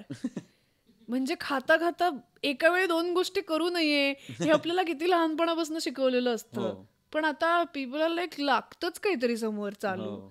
मग तो बघितलेला शो रिवॉच करत असतील किंवा जे काही असेल, पण काहीतरी चालू पाहिजे. इव्हन ड्रायव्हिंग करताना घरात नुसते बसले काहीतरी चालू लागतं आपल्याला. एम्प्टीनेस नाहीये कुठेच. का आपल्याला भीती वाटते एम्प्टीनेसची बहुतेक. काहीतरी त्याच्या मागे काहीतरी सायकी असलीच पाहिजे. काही घडत नाहीये असं असण्याची भीती वाटते आपल्याला. काही घडत नाहीये हे आपण सहन नाही करू शकणार. How I am not doing anything किंवा nothing is going on has become a scary thing, जी आपण लहान असताना नॉर्मल होती अत्यंत. हो, म्हणजे तेच मी आता गोष्टी लिहित होतो त्याच्यात पण असं ते भाजीवाल्या काकांचा रिसेंट जो एपिसोड आहे, भाजीवाल्या काकांच्या दुकानात जाऊन बाकड्यावर बसून फक्त गप्पा मारणे वॉज अ थिंग. हो, आणि आता नाही. म्हणजे भाजीवाले पण एंटरटेन करणार नाहीत आणि आपणही जाऊन तिथे उगाच बसणार नाही कोणत्या दुकानात जाऊन. हो रे, हे किती नॉर्मल होतं ना तेव्हा. फार तर पानटपरीवर होतं, कारण you have to spend time there and you get out. पण in general some other kind of entertainment आणि देअर. पण इन जनरल असं गप्पा मारत तिथे जाऊन नाही. अरे आता मी मेट्रोने येत होते तेव्हा 2 अगदी यंग, म्हणजे जस्ट टीनेज क्रॉस केलेल्या मुली अशा माझ्यासमोर बसल्या होत्या. त्या एकत्र होत्या, त्या कंटिन्युअस फोनवर होत्या आणि त्या स्टोरीज टाकण्यासाठी फोटोज काढत होत्या. आणि मी जनरली मेट्रोत वगैरे मला असं लोक ऑब्झर्व करायला जाम आवडतात, त्यामुळे मी फोनवर बघत नव्हते. पण मला ते डिस्टर्ब झालंय का पॉईंट नंतर की ह्यांचं लक्षच नाही आहे कुठे. ते म्हणजे फोन असा धरून एवढंच करत होत्या रे. म्हणजे हे भीतीदायक आहे, जरा भीतीदायक आहे. खूपच आपण स्वतःच्या पुरतं होत चाललोय असं वाटतं. खूप सेल्फ सेंटर्ड जग आहे आताचं जे आहे ते. पण हे कुठे जाणार आहे काय माहिती. आपल्या नंतर आहे. म्हणजे जग राहील, वेगळं राहील. तुम्ही तुमच्या शेजारी कोण राहतं ते येऊन जाऊन असतात, पण आपले नसते म्हणजे कोणाचीच ओळख आपल्या जनरेशनची. आता आम्ही आत्ता बोरिवलीला राहतोय, तिथे आमच्या शेजारच्या एकाच काकूंची आमची ओळख आहे आणि त्या खूपच फ्रेंडली आहेत. म्हणून त्या जर नसत्या फ्रेंडली तर माझ्यात ही धमक नाही आज की मी त्यांच्याशी जाऊन बोलीन यार. त्या पण आपल्या जनरेशनच्या नाही आहेत. त्यांनी खूपच खेळीमेळीने त्यांचं बालपण गेलं असेल किंवा शेजारच्यांशी त्यांचे संबंध खूप घनिष्ठ असतील, म्हणून त्या माझ्याशी आज एवढ्या तरी कनेक्ट करू शकल्या. पण बाकीचे जे 2 घरं मला माहिती पण नाही ते कसे दिसतात. काय बाबा, हे स्केरी वाटतं मला. आणि हे पण नाहीये की मी जाऊन बघीन कसं दिसतात. म्हणजे आतून काही विरजण मागायची वेळच येत नाही ना. मी ऑर्डरच करते. खरं. मग ही डाऊनसाइड म्हणायची का काय, काय माहिती. किंवा आज कोणता चांगला पदार्थ बनलाय तर मी ताटली घेऊन तिकडे नाही जाणार आहे. Mad what. एक तर मला कळणार नाही की शेजारी असा काही पदार्थ केलाय, चुकून वास आला तर मी पटकन ऑनलाईन ऑर्डर करणार. बटाट्याची चाळ आता नाही होऊ शकत. नाही. अंडरस्टँड अंटिल म्हणजे वेस्टर्न साईडला आता बरेच असं चालू आहे, को लिव्हिंगचे lifestyles they are trying to bring in, जिकडे you kind of exist with other people. पण तो ओढून ताणून केलेला प्रयत्न आहे, कारण त्यांना वाटतंय निसटतंय. हॉस्टेल ही जी कन्सेप्ट आली आहे, जिकडे तुम्ही वर्क फ्रॉम होम तिकडे जाऊन करायचं, ते असंच आहे. म्हणजे तुम्ही एकटे असता कुठेतरी, तुम्हाला एकटे पण येतं. मग आता काय करायचं म्हणून हॉस्टेलवरती जाता, तिकडे अजून 4 एकटी माणसं आलेली असतात. हे ओढून ताणून किती करतोय ते आपण. त्यापेक्षा ऑर्गॅनिकली हे जे आधी व्हायचं, शेजाऱ्या बाजारांशी असलेले रिलेशन्स असो किंवा नातेवाईकांचे इव्हन घरी येणं जाणं. माझी आई सांगते, आमच्या आईच्या लहानपणी दादरला ज्या चाळीत आई राहायची, रोज एक व्यक्ती जेवायला असायची जी कुटुंबातली नाहीये. राईट. आणि आजकाल असे येत आहेत का आत्ता, अरे यार किती वेळ थांबतील, हे प्रश्न पडतातच रे. सगळ्यांच्या बाबतीत नाही ऑफकोर्स, काही आपली जवळची माणसं आवडती लोक पण असतात, पण जनरली असे तो माझा एक लांबचा काका आज येणार आहे असं नाही होत आता. So I don't no, this is because of gadgets आणि इंटरनेट. म्हणजे ते खूप क्लिशे वाक्य आहे की जग जवळ येतंय पण माणसं लांब चालली आहेत वगैरे. मी वापरलंय मागच्या एपिसोड. पण it hits differently when you go deep into it. आता आमच्या आपल्याला तर गरज राहिली नाहीये, त्या जागा भरल्या गेल्या त्या टेक्नॉलॉजीमुळे. पण भरल्या गेल्यात का, म्हणजे मानसिक लेवलवरती भरल्या गेल्यात का? पण तुम्हाला एक आभास आहे की मला नाही, आता हे माझं झालंय, माझं मला गरज नाही, हा असं झालंय. फारच वाईट. आमच्या आत्ता पुण्यातल्या बिल्डिंगच्या रिडेव्हलपमेंटचा विषय चाललाय. तर 2 शेजारच्या बिल्डिंग असं चाललंय की क्लब करून आपण एकत्रच करूया. तर ती अशी आडवी जागा होणार आहे. तर मग माझी आई म्हणली, मग आपण चाळीसारखं करूया का लाईनीत घर. आणि ती सगळ्यांना आवडली आयडिया. पण आय एम नॉट शुअर की लोक अशा ह्याच्यात घर घेतील का आता नव्याने जे घेणार असतील. राईट. कारण त्याला एक ते आता स्टँडर्ड नाही आहे ना त्याला. It is look down upon. True. So एकतर बिल्डर तसं करायला अग्री करणार नाही. राईट. आणि तशा घरांमध्ये कोणी राहायला येईल का नाही माहिती नाही. हो खरंय. सो आपण हे आयसोलेशनकडे आपणहून चाललोय. आपणहून चाललोय डेफिनेटली. अरे आता रिडेव्हलप झालेल्या बिल्डिंग्सची नावं काय असतात रे, ला विला कासा वगैरे, ही कुठली नावं असतात? तुम्ही कुठे राहताय? म्हणजे मला इतका राग येतो यार. रामचंद्र विलास काय निवास नावाचा ठेवा ना तुमच्या बिल्डिंग. त्याला कशाला पत्त्यात एक स्टँडर्ड अटॅच करायचंय तुम्हाला? आणि हे कुठलं स्टँडर्ड आहे जे आपल्या देशातलंच नाहीये मुळात. फार म्हणजे त्रासदायक वाटतात या गोष्टी. आय थिंक इट्स म्हणजे ते मार्केटिंगचा खेळ येतो. म्हणजे जस्ट तू, कारण आपल्या इथल्या लोकांना बाहेरच्याच खूप अप्रूप आहे. तेच ना, त्याला ते 2 रुपये जास्त देणार.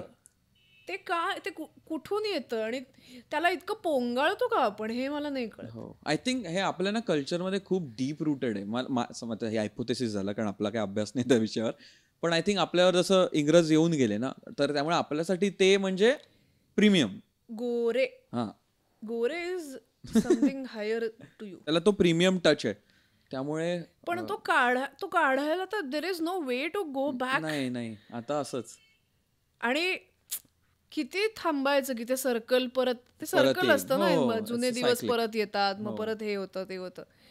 ते आता बेल बॉटम्स परत येतात. हा, त्याच्या किमती खूप असतात आता. आता इंस्टाग्राममुळे किती कमी लोक कपडे रिपीट करतात. फंक्शन्स मधले कपडे.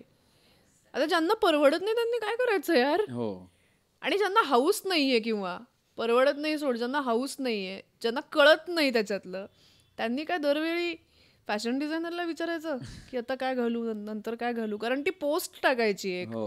त्याच्यामुळे असं होऊ शकतं की फॉलोअर्स वाढले, त्याचे चान्सेस कमीच असतात. पण या सगळ्याला एक आपण पश्चिम दिशा जी आहे आपली, त्या दिशेला एवढं महत्व देऊन ठेवलंय आता. कोणालाही हे सगळं क्रेझी. आणि आय थिंक ना हे म्हणजे वेस्टर्न कल्चरचा तो वापर तर केलाच गेला आहे, पण कोअर जे आहे ना, at the end of the day हे मी मराठीत जास्त एक्सप्लेन करायचा प्रयत्न करतोय. जे मेन विक्रेते आहेत ना, जे प्रोड्युसर्स आहेत गुड्सचे, त्यांना at the end of the day जास्त सेल हवा आहे. पण ही मेंटॅलिटी नाहीये, ह्या मातीतलीच ही मेंटॅलिटी नाहीये. खरंय की आपल्याला पैसा कमवायचा आहे, ही मेंटॅलिटी नाहीये भारत देशातली आधीपासूनची. कारण एकतर इथे खूप पैसा होता, एकेकाळी खूपच पैसा होता, त्यामुळे सर्व्हिस ओरिएंटेड गोष्टी असणार त्यात. तेव्हा जेव्हा ब्रिटिश याच्या आधीचं मी बोलते, 200 वर्ष हे लोक आले आणि सगळंच आपण त्यांच्या अजूनही मागे आहोत. म्हणजे ते त्यांना घालवलं आपणच, पण आता आपणच त्यांच्या मागे लागलोय. आणि मग म्हणतात कोहिनूर परत आणा वगैरे. त्याने काय होणार आहे?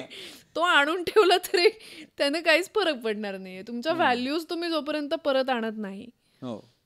त्यामुळे मग मला असं कधी कधी वाटतं की हे आता काही स्पिरिच्युअल लीडर्स तयार होत आहेत ना, त्यांचं बाकीचं काही असू दे, पण ते काही काही व्हॅल्यूज चांगल्या पण प्रमोट करतायत. आणि in a good way people should follow at least that part from them. नाहीतर मग सगळं हेवायर होईल. नाहीतर अनोळखी व्यक्ती सोड, ओळखीच्या व्यक्तीशी बोलायला सुद्धा उद्याची पिढी घाबरेल. आणि ते दिसतंय ना, लोक आपल्याच जनरेशन मधले लहान भावंड करतात. अगदीच दिसतंय. म्हणजे कॅमेरासमोर मी वाटेल तितका कॉन्फिडन्स आहे, पण मी खऱ्या माणसांची नाही बोलू शकत. हे काहीतरी. आणि हे आत्ताचा साधारण एक 20s मधल्या लोकांना क्रायसिस यायला लागला की मी कोण आहे असे वगैरे प्रश्न पडायला लागले. कारण ते सिक्युअर्ड पण नाही आहेत ना. जेव्हा हे सगळं माहिती होतं, मला घराच्या आजूबाजूचे लोक माझ्याशी कनेक्टेड आहेत, माझ्या मावशा काका कनेक्टेड आहेत, त्यामुळे तुम्हाला असे प्रश्न नाही पडायचे, कारण तुम्हाला आहेत लोक, त्यामुळे पोचायचंच नाहीत तुम्ही त्या विचारापर्यंत. आता एवढी एकटी पडलेत ना लोक, लगेच त्यांना इन्सिक्युरिटी. आपल्याला सुद्धा येते आजकाल. आपण पण सेमच त्याच्यात. आई वडिलांपेक्षा आपल्याला खूपच जास्त इन्सिक्युरिटीज आहेत. खूपच जास्त. कारण आपलं लाईफ आपण ऑनलाईन अपलोड करतो रोज. आपण जे आहोत ते दिसतं. म्हणून मला असं वाटलं की बिग बॉस मध्ये मी नाही जाऊ शकत. म्हणजे इतकं एक्सपोज मी स्वतःला नाही करू शकत. ती भीती पण आहे त्याच्यात की मला नाही उघडं पडायचंय. अरे अशी स्वप्न पण खूप कनेक्टेड असतात याच्याशी. मी मध्ये असं एक युट्यूबवरती व्हिडिओ बघितला होता की अशा स्पेसिफिक खूप कॉमन स्वप्नांचे काहीतरी सायकोलॉजिकल अर्थ असतात. की आता दात पडले हे खूप कॉमन स्वप्न आहे. आणि त्याचा अर्थ असा आहे की तुम्हाला अशी भीती वाटते की you are losing your power. अशी जेव्हा तुमची मनस्थिती असते तेव्हा तुम्हाला अशा प्रकारचं स्वप्न पडतं. किंवा एक स्वप्न कॉमन असतं की तुम्ही बाहेर आहात घराच्या आणि तुम्ही कपडेच घातले नाही आहेत. हे ज्यांना एक्सपोज व्हायची भीती असते त्यांना हे स्वप्न पडतं. किंवा मला एक खूप कॉमन स्वप्न पडतं की माझ्या नाटकाचा प्रयोग आहे आणि मी डायलॉग्स विसरले आणि किंवा कॉस्ट्युम्सच विसरले. हे काहीतरी भीती असते की आपल्या हातातून निसटून चाललंय सगळं. तर अशी त्याची पण एक अभ्यास आहे, म्हणजे तो वेगळा. आणि क्रेझी आहे ते सगळं. कारण मला खूप स्वप्न पडतात आणि मला लहानपणी असे डीप स्वप्न पडली आहेत. म्हणजे मला एकदा असं स्वप्न पडलेलं, तो जो त्याचे मीम आहे ना की आज मी कुठला मुखवटा घालू, असं एक व्यक्ती, ते मला स्वप्न पडलेलं मी शाळेत असताना. म्हणजे हे जेव्हा हे काही इंस्टाग्राम वगैरे काहीच नव्हतं तेव्हा. आणि मग मी उठल्यावर माझी फाटलेली की हे असं का स्वप्न पडलं आपल्याला. त्याची वेगळी सायकी. आणि हे सगळं वाढत जाणार आहे या गोष्टींमुळे. कारण भीत्याच वाढत आहेत ना मुळातल्या. भीती या गोष्टीच्या टाईप्सच भीतीचे इतके वाढतात. आणि आजकाल कुठलीही वाईट सवय असली ना पटकन त्याला व्हॅलिडेट करून टाकायचं. आहे मी असा, आहे माझी ही सवय, I am a night owl. अरे कसला नाईट आऊल? आमचे पर्सनल अटॅक झालेला आहे. माझे बाबा 8 वाजले की पडदे उघडायचे सगळे. नाईट आऊल वगैरे होण्याची मुभाच नव्हती रे. नाईट आऊल वगैरे नाही, अर्ली बर्ड हे एकच आहे. सगळ्यांनी तसंच वागायचंय. म्हणजे हे मी फक्त एक्झाम्पल दिलं. पण मध्ये मी असं एक ट्रान्सएबल्ड नावाची एक कन्सेप्ट आली, माहितीये तुम्हाला याच्याबद्दल? ट्रान्सजेंडर झालं, ट्रान्सरेशियल झालं. ट्रान्सएबल्ड म्हणजे काही काही लोकांना असं मनातूनच वाटतं की त्यांना काहीतरी अपंगत्व आहे. हो, पाहिली होती, खरं नसतं. पाहिली होती पोस्ट. तसं अमेरिकेतल्या एका बाईने तिचे डोळे काढून टाकले because she was mentally blind. एका युरोपमधल्या मुलाने त्याचे पाय काढले दोन्ही. ह्याचा अर्थ काय आहे? आणि हे कुठल्याही बाबतीत होईल उद्या. म्हणजे तुम्हाला जे वाटतं ते सगळं व्हॅलिड आहे. ही कुठली नवीन वेव आली? सिच्युएशनशिप नावाची एक नवीन कन्सेप्ट आली आहे आत्ताच्या टीनेजर्स किंवा नवीन पिढीमध्ये. ते म्हणजे की आम्ही दोघं रिलेशनशिपमध्ये नाही आहोत, आमच्यात सगळ्या गोष्टी होतात, पण आमच्यात काही कमिटमेंट नाही आहे, पण हे अफेअर पण नाही आहे. It is a situationship. म्हणजे you don't call it a relationship, you don't call it friends with benefits, you don't call it what आत्तापुरतं आहे ते फक्त. It is a situationship. आणि जेव्हा आम्हाला वाटेल त्याच्यात कमिटमेंट नाही आहे, त्याच्यात मल्टिपल पार्टनर्स तुमचे, म्हणजे सगळं चालतं, सगळं चालतं. असं झालंय यार. पटकन व्हॅलिडेशन देऊन टाकायचं कुठल्याही गोष्टीला, त्याला एक नाव द्यायचं पहिलं.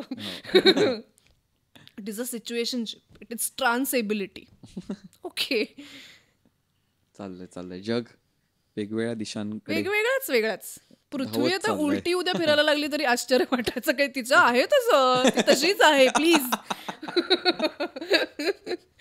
असं पण म्हणतील लोक. तर अशा या जगामध्ये जे आता चाललंय इन टू द वाईल्ड, ह्याच्यात आर्टिस्ट म्हणून वा कसा चांगलंच वळण देणार आहे मी आता. हा दे म्हणून तू वळून बसलास का? आर्टिस्ट म्हणून आपली रिस्पॉन्सिबिलिटी काय असली पाहिजे असं तुला वाटतं? की म्हणजे ऑफकोर्स आता हा आपला जॉब नाही की आपण सगळ्यांना चेंज करणार, किंवा आपला जॉब नाही की हे असं तुम्ही करा असं सांगणं, पण ॲज आय सेड ना, जसं आपण एखादा लेख लिहिला किंवा एखादं काय केलं की लोकांना ते दिसायला लागतं की असं होतं. जसं तो पुस्तकाबद्दल तू म्हणालीस की सगळे लोक गावातनं शहराकडे आले, त्याच्याबद्दल दाखवणारा आरसा होता तो. तर ॲज अ लेखक he did a great job rate, कारण की इट इग्नायटेड दॅट थॉट आपल्या डोक्यामध्ये की अरे हो रे, मे बी मी शहरातनं परत येणार नाही, अशाच आल्या असणार. हा, पण त्याच्यामुळे उद्या मी शहरातनं परत येणार नाही, पण मला आता जाणीव आहे त्याची. तर ॲज अ आर्टिस्ट, कारण आपल्याला काही मीडियममध्ये we have that kind of a let's say power, ज्याच्यात we can make people feel. चुकीच्या तऱ्हेने नाही म्हणत आहे, पण आपण एक प्रामाणिक संदेश देऊ शकतो. बरोबर आहे. तर असं आर्टिस्ट म्हणून तुला काय असं करायला आवडेल किंवा काय बनवायला आवडेल, किंवा कोणत्या मीडियम्समध्ये तुला एक्सपेरिमेंट्स करायला आवडतील? पहिलं तर मला असं वाटतं, आर्टिस्ट असो तुम्ही किंवा कोणीही असा, तुम्ही एक सेट ऑफ व्हॅल्यूज ठरवून घ्या. म्हणजे आज मला हे वाटतंय, आज मी हे करणार, उद्या मला ते वाटतंय, उद्या मी ते करणार. हे ठीक आहे एका लिमिटपर्यंत, पण तुम्ही एका देशाचे नागरिक आहात, तुम्ही एका समाजाचा भाग आहात, तुमच्यावर काही बेसिक जबाबदाऱ्या आहेत ज्या तुमच्या जन्मापासूनच तुमच्यावर लादल्या गेल्या, तसं मी नाही म्हणणार, त्या आल्या आहेत. त्याचं भान ठेवून एक बेसिक व्हॅल्यूज तुमच्या असल्या पाहिजेत असं मला वाटतं. पण मी ही एक गोष्ट फॉलो करणार म्हणजे करणार, एवढं तर डिसिप्लिन पाहिजे ना आपल्याला आता बाय दिस एज. तुला मी नाही बोलत आहे ना, तर तू असं बघतोयस माझ्याकडे की मी हे जनरल, मलाही असं नाहीये म्हणजे खूप माझं की हे मी काही झालं तरी करतेच वगैरे, अशा खूप कमी गोष्टी आहेत. पण मला माझा प्रयत्न आहे अशा डेव्हलप करण्याचा, सवयी डेव्हलप करण्याचा, की ज्याने मला काहीतरी असं वाटेल की I am standing by my values. आणि ते आर्टमधनं एक्सप्रेस करायला what kind of medium would you use, किंवा त्याच्यात कसं एक्सप्लोर करायला तुला आवडेल? If it is about values, I think film is the best medium for that, कारण त्याचा रीच खूप जास्त असतो. आणि असं नाही आहे की शनिवारी 7 वाजता प्रयोगे नक्की आहे, या पोर्टलवरती माझी फिल्म आहे ती बघा, असं आपण सांगू शकतो. सो त्याचा रीच वाढतो. आणि क्रिएटिव्हली हे कसं सांगता येईल, हा खूप चांगला प्रश्न विचारलास तुम्ही. ॲक्च्युली असा विचार कधी केलेला नाही आहे. पण बेसिकली जे कॅरेक्टर तुम्ही सगळ्यात ग्लोरिफाय करताय त्याच्यात या गोष्टी असणं, हा एक अत्यंत सोपा मार्ग आहे हे कन्वे करायचा. सो मे बी तसं काहीतरी, पण there must be better ways to express this creative. तुला लिहायला आवडतं? हो, मी नाटक लिहिलं रिसेंटली एक, इंग्लिश मीडियम नावाचं. त्याच्यामध्ये इट इज अबाउट की प्राथमिक शिक्षण किंवा शिक्षण जर तुमच्या पहिल्या भाषेत झालं, जी तुम्ही बोलता किंवा लहानपणापासून बोलत आलात, तर ते तुमचं जास्त चांगलं लक्षात राहतं आणि त्याचे काय फायदे आहेत या विषयावरती ते आहे नाटक. सो आणि त्याची लिहायची प्रोसेस कशी होती? स्टार्टेड विथ अ थॉट आणि असं? मी तुला खरं सांगू, मला आठवत नाही मी नाटक कसं लिहिलं. ते माझ्याकडनं लिहून घेतलं कोणीतरी असं मी म्हणेन, कारण मला इतकी बैठक नाही आहे अजिबात लिहिण्याची. आणि 1.5 तासाचं नाटक लिहिणं म्हणजे मी ते 1.5 महिन्यात वगैरे लिहिलं होतं. तर मला असं वाटतं की कोणीतरी ते माझ्याकडनं लिहून घेतलंय, ते मी लिहिलेलं नाही. पण नाहीतर मला प्रोसेस ते डिफाईन करून सांगता आली असती, पण माझ्याकडे सांगण्यासारखं काहीच नाही. पण हा एक again this value I believe in, this is something I believe in, की जर भाषा मेली तर सगळं मरणार आहे. राईट. आणि माझं जेन्युइनली प्रेम आहे खूप मराठी भाषेवर. आणि मला अशी खूप इच्छा आहे की ती काळाच्या ओघात ज्या रेटने संपत चालली आहे, the end is very near. आणि त्या भीतीपोटी मला या विषयावर काहीतरी लिहायचं होतं. आणि मग कोणीतरी ते डिक्टेट केलंय मला, ते मी लिहिलं आणि लिहून टाकलं. नाईस. याहून मी प्रोसेसबद्दल लिहिण्याचं नाही सांगू शकणार. राईट. पण तुला एक्सप्लोर करायला आवडेल अजून? हो, डेफिनेटली आवडेल. मला आता मोठ्या माणसांसाठी नाटक लिहायचंय. ते मी जे लिहिलंय ते लहान मुलांचं नाटक आहे. राईट. तर आता मला मोठ्या माणसांसाठी नाटक लिहायचं आहे. मी प्रोजेक्ट फिल्मच्या वेळी 2 शॉर्ट फिल्म्स लिहिल्या होत्या कॉलेजमध्ये असताना, मास्टर्सच्या वेळी. पण त्याच्यानंतर स्क्रीनसाठी मी काय लिहिलेलं नाहीये. राईट. तर ते मला ते एकदम लिहायला घेण्यापेक्षा कोणाला तरी असिस्ट करायला आवडेल, किंवा कोणाच्या तरी देखरेखीखाली काम करायला जास्त आवडेल स्क्रीन रायटिंगसाठी. पण नाटक मी अटेम्प्ट करणार आहे परत लिहायचा, वेगळं कुठलं तरी. नाईस. असं आहे. नाईस.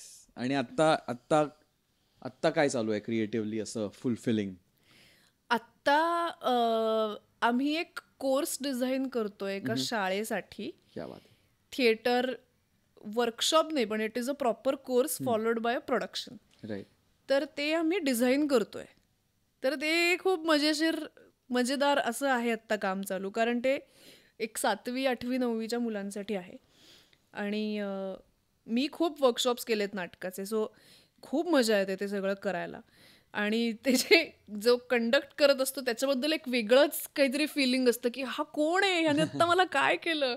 त्यामुळे ते घ्यायला पण तेवढीच मजा येते. राईट. सो तो आम्ही आता इयरली कोर्स डिझाईन करतोय. नाईस. सो ते चालू आहे आता काम. मजेदार आहे. हो, खूपच मजेदार आहे. आणि ते ऑन फ्लोअर जाईल तेव्हा ते अजून डबल मजेदार होईल, कारण it is all about opening up, finding yourself. Right. आणि क्रिएटिंग मेनी थिंग्स. त्यामुळे फन तर त्याच्यामध्ये आहेच. नाईस. आणि आय रिमेंबर तुम्ही जेव्हा बर्लिनला आलो होता तेव्हा पण काहीतरी तिकडे तुम्ही एक प्ले तुम्ही तिथे परफॉर्म केलं, पण you had some sort of exchange going on there as well, right? हो, बर्लिनला आलो होतो तेव्हा एक्सचेंज नव्हतं, पण त्याच्या आधी आमचं जस्ट एकच नाटक 2 देशांमध्ये सायमल्टेनियसली केलं होतं. ओके. तर ते लोक एकदा भारतात येऊन परफॉर्म करून गेले. आणि म्हणजे मी नव्हते त्या नाटकात, पण आपली टीम इकडनं तिकडे जाऊन ते नाटक त्यांनी केलं होतं. असं ते एक्सचेंज होतं. पण ती गोष्ट पूर्ण भारतातल्या एका कुटुंबात जर्मन स्टुडंट एक्सचेंज मध्ये एक स्टुडंट येतो, आणि डू अँड मी असं त्या नाटकाचं नाव होतं. आणि त्याच्यात काय काय घडतं अशी ती गोष्ट होती. असं एक्सचेंज होतं ते. हा मुद्दाच राहिला सांगायचा. रुचाला पहिल्यांदा जर्मनीत भेटलो होतो, त्यांचा नाटकाचा प्रयोग होता, आम्ही बघायला गेलो. आणि मग त्याच्यानंतर आम्ही गप्पा गोष्टी झाल्या. मग 2-3 दिवस आम्ही सगळेच पूर्ण नाटकाची टीम, मी 1-2 मित्र, हे झालं होतं गाईड, टूर गाईड. त्याने आम्हाला हिंडवलं बर्लिन मध्ये सगळीकडे. त्यामुळे तशी आमची ओळख आहे. म्हणजे रॅन्डम खूप, म्हणजे किती नॅरो चान्स आहे त्याचा की एक मराठी नाटक बर्लिनला येणं. हो. आणि ते मी आपण असणं, आपण कनेक्ट होणं, आणि आपण आज पॉडकास्टला बसणं. हो, तेही 4 वर्षानंतर, नियरली 2019, 4 वर्ष. Crazy. Totally crazy. Time is magic. Nice. So काही गोष्टी रेकमेंड करायच्या तुला? काही ऑडिओ बुक्स रेकमेंड करणं, 1-2 मस्त मराठी ऑडिओ बुक्स. ऑडिओ बुक्सची जर आवड लावायची असेल नव्याने, तर एक रात्र सावल्या नावाचं एक ऑडिओ बुक आहे. शिल्पा नवलकरने, या ज्या अभिनेत्री आहेत त्यांनी ते लिहिलंय, आणि नेहा जोशीने ते वाचलंय. ते मी ऐकलेलं पहिलं ऑडिओ बुक आहे स्टोरी टेलवरती. आणि त्यामुळे माझी जर्नी चालू झाली ऑडिओ बुक ऐकण्याची. आणि ते असं मर्डर मिस्ट्री काइंड ऑफ आहे, आणि इतकं कमाल लिहिलंय ना. अगेन ती व्हिज्युअल्स सगळी त्याच्यात खूप सुंदर लिहिली आहेत, वर्णनं. तर ते ऐकावं, त्याने बेसिक एक नाद लागेल ऐकण्याचा असं मला वाटतं, कारण माझ्या बाबतीत तसं झालंय. त्याच्यानंतर बनगरवाडी पुस्तक आहे स्टोरी टेलवरती. पडघवली पुस्तक आहे, माझं अत्यंत आवडतं. नदिष्ट मी जे मेन्शन केलं मगाशी ते पुस्तक आहे. आणि खूप पुस्तक आहेत. हसरे दुःख मराठीत अख्खं आहे, चार्ली चॅप्लिनचं. त्याच्यानंतर ते इमॉर्टल्स ऑफ मेलुहाचं वगैरे सगळं, ती ट्रायोलॉजी अख्खी मराठी व्हर्जनमध्ये आहेत. खूप पुस्तकं आहेत रे, काय एंडलेस पुस्तकं आहेत. आणि फक्त स्टोरी टेल नाही, नॉवेल नावाचं अजून एक ऑडिओ बुक्सचं ॲप आहे ज्याच्यावर नवीन कंटेंट जास्त आहे, म्हणजे ऑडिओसाठी लिहिलेला. त्याच्यानंतर बरेच आलेत आत्ता मराठीत, खूप नवीन ऑडिओ. नॉवेलवर मराठी सुद्धा आहे? नॉवेलवर मराठीच आहे. ओ नाईस. चिंटूच्या गोष्टी आहेत नॉवेलवर बऱ्याच. क्या बात आहे. हो, लहान मुलांसाठी मस्त गोष्टी आहेत त्या. मोठ्यांसाठी पण ऑडिओ सिरीजेस आहेत. आधी एक्झिस्ट करणारी पुस्तकांचं ऑडिओ फॉर्मॅटमधले. ते शितू जो आपला धडा होता ते आहेच नॉवेलवर ऑडिओमध्ये. त्याचं ऑडिओ बुक आहे, फार गोड गोड. आणि त्याचा जर छंद लागला तर खूप मजा येईल. सगळ्यांना मी सांगू इच्छिते की तुम्हाला नसेल तर प्लीज लावून घ्या ऑडिओ बुक्स ऐकायचा नाद. नाईस. येस, झकास.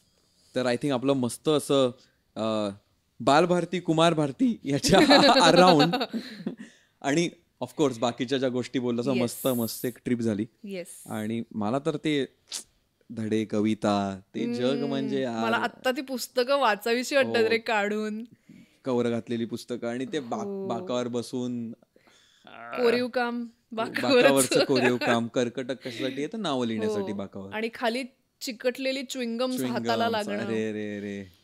आणि शेजारचं मूल पाय हलवतंय त्याचा आपल्याला होणारा त्रास. बापरे, मला स्वतःला कधी तसा पाय हलवताच आला नाही. माझ्या मित्राला पाय हलवायची खूप सवय होती आणि मी एकदा म्हटलं की अरे बास, म्हणजे आता काय, म्हणजे किती वेळा सांगू तुला थांबायला.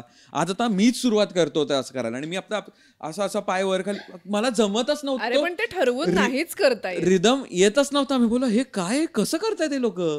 ते ठरवून नाहीच करतात ते. आणि अँझायटीचं लक्षण आहे, त्यामुळे तुला नसेल ती सवय तर खूप चांगली गोष्ट आहे. मी आणि माझी मैत्रीण गीता म्हणून आम्ही सेम पाय हलवत असायचो. खाली बघितलं की 2 पाय सेम हलतात असं दिसायचं. हो, आणि आम्ही खूप हसायचो ते पाय हललंय बघून. Crazy crazy. तर अशी मस्त ट्रिप झाली. तर thank you so much first of all for taking us with you on this amazing things. शाळेपासनं ते you took me on the trip, I would say. अरे आय थिंक हे दोघांनी आपण एकमेकांना दोघांनी घेऊन गेलो. क्रेडिट तितकंच आहे फिरायला. चांगलंच. तर तुम्ही जर का ह्या अमेझिंग आर्टिस्टला फॉलो नसाल करत तर म्हणजे का करत नाही आहात, हा असा मला तुम्हाला एक प्रश्न विचारायचा आहे. इंट्रोस्पेक्ट मोडमध्ये जा आरशासमोर आणि आपण का असं करतो आयुष्यात असं विचारा. तर बेसिकली हँडल सांग पटकन इंस्टाग्रामचं. रुचा.आपटे. बहुतेक रुचा. पण मी व्हेरीफाईड एकच रुचा आपटे व्हेरीफाईड आहे. सो फॉलो करावं असं वाटलं तर करा. ते नाही केलं आणि आपण ऑलरेडी ओळखीचे असलो तर माझ्याकडून काही असं तुम्हाला फॉलो करत नाहीस असं मी कोणाला म्हणणार. आम्ही फार प्रामाणिक आणि अशी साधी माणसं आहोत. अगदी. पण ह्याच्यावरनं भांडणं होतात आजकाल, माहितीये ना. ती मला फॉलो करत नाही, प्लीज मी तिच्याशी नाही बोलत. ती आपल्या भिशीत येणार नाही. क्रेझी. त्याच्यावरनं ठरतं तिच्याशी किती मैत्री करायची. आणि काही जण फक्त फॉलो बॅक मिळवण्यासाठी फॉलो करतात आणि सांगतात मी तुला फॉलो केलंय, मला फॉलो बॅक कर. अरे हो, मला वाटू दे तुला फॉलो करावं तर मी करीन. काय लोक शॉर्टकट घ्यायला जातात, ही मला फॉलो करते का बघायला, की हा मला फॉलो करते का बघायला. अनफॉलो करून बघतात फॉलो बॅक येते का, आणि तेव्हा आपल्याला कळतं. पण त्यांना हे कळत नाहीत की तुम्ही फॉलोअर्स मध्ये जाऊन सर्च करू शकता तुमचं नाव. हो, आणि ते लगेचच येतं किंवा नाही येत. Many cases. जर करत नसाल तर क्या बात आहे. सो रुचाला फॉलो करा. तिला सांगा तिच्या कसं वाटले तिची आमचं जे डिस्कशन झालं. ही चर्चा तुम्हाला वायफळ वाटली का नाही वाटली ते आम्हाला सांगा. ते आम्हाला पत्राद्वारे कळवा. आमचा पत्र ऍक्च्युअली काल बसून आज विचार करत होतो पत्र आपण इंट्रोड्यूस करूया. पूर्वी यायचं बघ असं, तुमच्या प्रतिक्रिया जरूर कळवा, आमचा पत्ता आहे. पण त्याच्यात पीओ बॉक्स तो सीन आहे, घरचा ना आपण देऊ शकत नाही. वरळी, मुंबई 400030. एकदम दरवेळी वरळीच असं नाही तर वीरा देसाई रोड. ओ रे, वरळीच, सह्याद्रीवर वरळीच यायचं. त्या मोठ्या मोठ्या डिशा लावलेल्या, डिशा सॅटेलाइटच्या. Crazy. So guys, thank you for staying. बघितल्याबद्दल आणि इथपर्यंत आल्याबद्दल तुमचा खूप ऋणी आहे. इथपर्यंत आला असाल तर स्पर्शिका ओपी कमेंटमध्ये टाका. जे मंडळाचे भाग आहेत त्यांना कळेल काय मुद्दा आहे. नसाल भाग तर मागचे एपिसोड जाऊन बघा. Slide plug. वायफळ जर का तुम्हाला आवडत असेल, जसं आपला सेम मुद्दा आपला आवडत असेल तर इंस्टाग्रामवर फॉलो करा किंवा यूट्यूबवर सबस्क्राईब करा, कारण तिकडे हा अखंड पूर्ण एपिसोड्स तुम्हाला बघायला मिळतील. आणि स्पॉटिफायवर आपण एक मिशन चालू केलंय टॉप 100 वालं. त्याच्याबद्दल मी भाजीवाल्या एपिसोडमध्ये बोललोय 4 गोष्टी, त्या जाऊन बघा. बघितल्या असेल तर स्पॉटिफायवर बघण्याचा एक बेनिफिट असा आहे, मी तुला पण सांगेन की हे फार असं स्क्रिप्टेड वाटते पण नाही, मी जेन्युअनली सांगतो तुला. तर तुला माहितीये का, हा मसाला वापरला की चांगली बिर्याणी होते, 20% डिस्काउंट.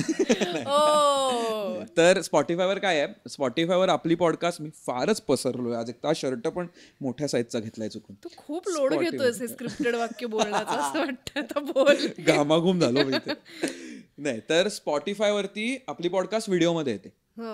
सो त्याच्यात काय होतं, जर का तुम्ही बघता बघता even if you want to continue but don't want watch it, you just do back आणि ऑडिओ त्याचा चालू राहतो.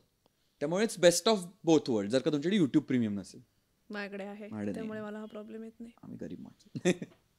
ह्यांचे पॉडकास्ट त्याच्यावर आम्ही आलो, ही गरीब माणसं. इथे येऊन इक्विपमेंट बघावं सगळ्यांनी, लाईटी काय, कॅमेरे काय 2-2, माईक काय महागातले, बाबा रे बाबा. पण हा, तर स्पॉटिफायवर या. स्पॉटिफायवर मी काय म्हणणं होतं माहिती, मागच्या एपिसोडमध्ये सांगितलं की स्पॉटिफाय टॉप 100चा चार्ट असतो ना इंडियाचा, तर त्याच्यात बऱ्याचशा इंग्लिश इंटरनॅशनल पॉडकास्ट आहेत, कारण की त्या खूपच गाजलेल्या आहेत. हिंदी देखील आहेत काही, कारण काही लोक पण खूप फेमस आहेत, त्यांच्या पॉडकास्ट फेमस होतात. पण एक टॉप 10 टॉप 20 मध्ये काही साऊथच्या रिजनल लँग्वेज मधले पॉडकास्ट आहेत, जे खूप विशेष आहेत. आणि आपली मराठी एकही पॉडकास्ट नाही टॉप 100 मध्ये.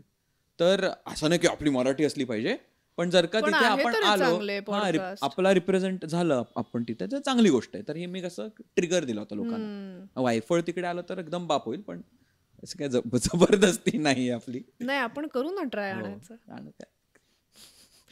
हमारे भी झंडे गाडेंगे हम स्पॉटिफाय पे. एवढं बोलून आम्ही आमचे 4 शब्द संपवतो आणि जागेवर जाऊन बसतो. पुढच्या एपिसोडमध्ये आपण लवकरच भेटूया. That's all. Bye. Subscribe to Vayphal. Vayphal नावात.